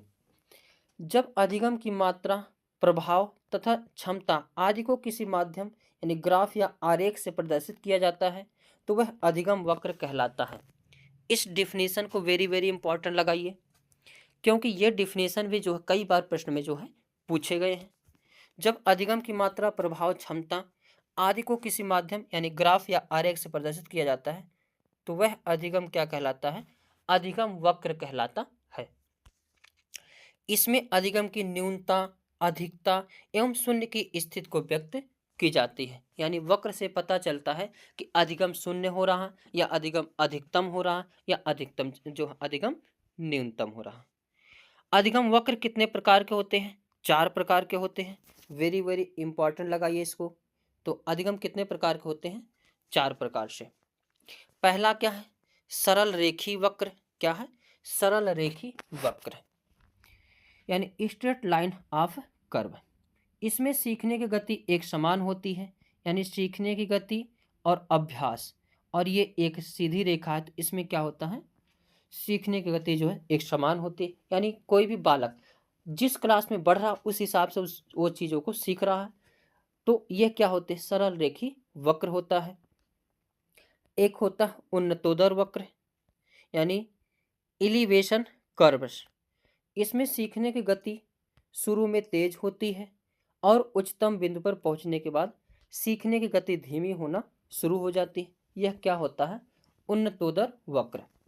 यानी ऐसे अधिगम जब एक बार बहुत उच्च तक जाते हैं फिर उसके बाद डाउन हो जाते हैं। जैसे कभी कभी आप अपने दोस्तों को देखेंगे, कुछ दोस्त ऐसे होते हैं जो शुरू में पढ़ने में बहुत तेज थे, लेकिन कुछ दिन बाद जो है उनको ऐसी हवा लगी कि उनका जो अधिगम वक्र डाउन हो गया।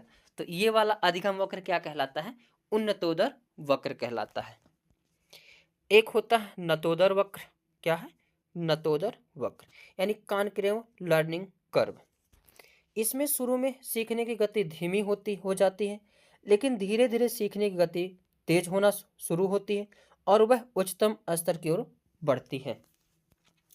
नतोदर अधिगम वक्र में क्या होता है, जैसे कोई बालक है, पहले वह बहुत कम पढ़ने लिखने में था, यानी 1-2 क्लास में वो बहुत कम जानता था, पढ़ ही नहीं पाता था। लेकिन उसका विकास धीरे धीरे जो है उसके विकास अधिगम में तिरुपना आई, यानी उसके विकास में जो वृद्धि होती चली गई। तो ये वाला क्या होता है, नतोदर अधिगम वक्र। यानी पहले कम जान अधिगम होना, फिर बाद में धीरे धीरे अधिगम की वृद्धि होते चले जाना, यही क्या है, नतोदर अधिगम वक्र है। एक होता है मिश्रित अधिगम पठार, मिश्रित अधिगम वक्र। ये क्या होता है, तो इसमें शुरू में अधिगम तेज या धीमी हो और अंत में भी अधिगम तेज या धीमी हो, दोनों हो तरह से हो सकती है। यह क्या कहलाती है, मिश्रित अधिगम वक्र। यानी कभी तेज हो, कभी धीमी हो, कभी तेज कभी धीमी, यानी दोनों प्रकार के जो है वक्र पाए जाते हैं, उन्नतोदर और नतोदर। तो इसी को क्या कहा जाता है, मिश्रित अधिगम वक्र। आगे देखेंगे अधिगम पठार। क्या देखेंगे, अधिगम पठार वेरी वेरी इंपॉर्टेंट ये भी है। लर्निंग प्लेट्यू, तो अधिगम पठार हमें इसमें जो है सीखने की गति रुक जाती है, यानी उसमें ना तो उन्नत होती है और ना ही अवनत होती है। अधिगम का पठार में अधिगम की गति क्या होती है, 0 होती है। यानी जब कोई बालक पहले सीख रहा था फिर उसी पर रुक गया, ना वो कम सीख रहा ना वो ज़्यादा सीख रहा, तो इसी को क्या कहा जाता है, अधिगम पठार कहा जाता है। यानी इसमें इसमें जो है सीखने की गति क्या है, शून्य है, ना माइनस है ना प्लस है, तो ये क्या कहलाता है, अधिगम पठार। आगे देखते हैं अधिगम स्थानांतरण, वेरी वेरी इंपॉर्टेंट ये भी पॉइंट है। यानी ट्रांसफर ऑफ लर्निंग, जब कोई एक सीखा हुआ कौशल या काम दूसरे सीखने के कौशल या काम को प्रभावित करता है तो उसे सीखने का स्थानांतरण कहते हैं। जैसे साइकिल चला रहे थे, बाइक चलाने लगे, तो कहीं ना कहीं उससे फायदा मिलेगा साइकिल चलाने में, बाइक चलाने में। तो यानी एक चीज को करने के बाद दूसरे चीज में फायदा हो या नुकसान, यानी प्रभावित करे, अब वो पॉजिटिव रूप से करे या निगेटिव रूप से करे, तो उसी को क्या कहा जाता है, अधिगम स्थानांतरण कहा जाता है। आगे देखेंगे स्थानांतरण के प्रकार, यानी टाइप्स ऑफ लर्निंग। दो प्रकार से होता है, एक धनात्मक होता है, तीन प्रकार से होता है, एक धनात्मक, एक ऋणात्मक और एक शून्य स्थानांतरण। धनात्मक स्थानांतरण, इसमें क्या होता है, जब एक चीज सीखने के बाद दूसरे चीज सीखने पर फायदा करे, यानी उससे फायदा मिले, जैसे तो वहां पर क्या होगा, धनात्मक स्थानांतरण होता है। जैसे अगर हम हिंदी को पढ़ के, हिंदी हमें अच्छी तरह आती है, तो कहीं ना कहीं संस्कृत पढ़ने में जो हमको बेनिफिट मिलेगा, फायदा मिलेगा, तो यहाँ पर क्या होगा, धनात्मक स्थानांतरण होगा। दूसरा है ऋणात्मक स्थानांतरण, यानी निगेटिव ट्रांसफर ऑफ लर्निंग। यानी जब जो है एक चीज़ सीखने के बाद दूसरा चीज़ सीखने में कोई फायदा ना हो बल्कि नुकसान हो, तो वहाँ पर क्या होता है, ऋणात्मक स्थानांतरण होता है।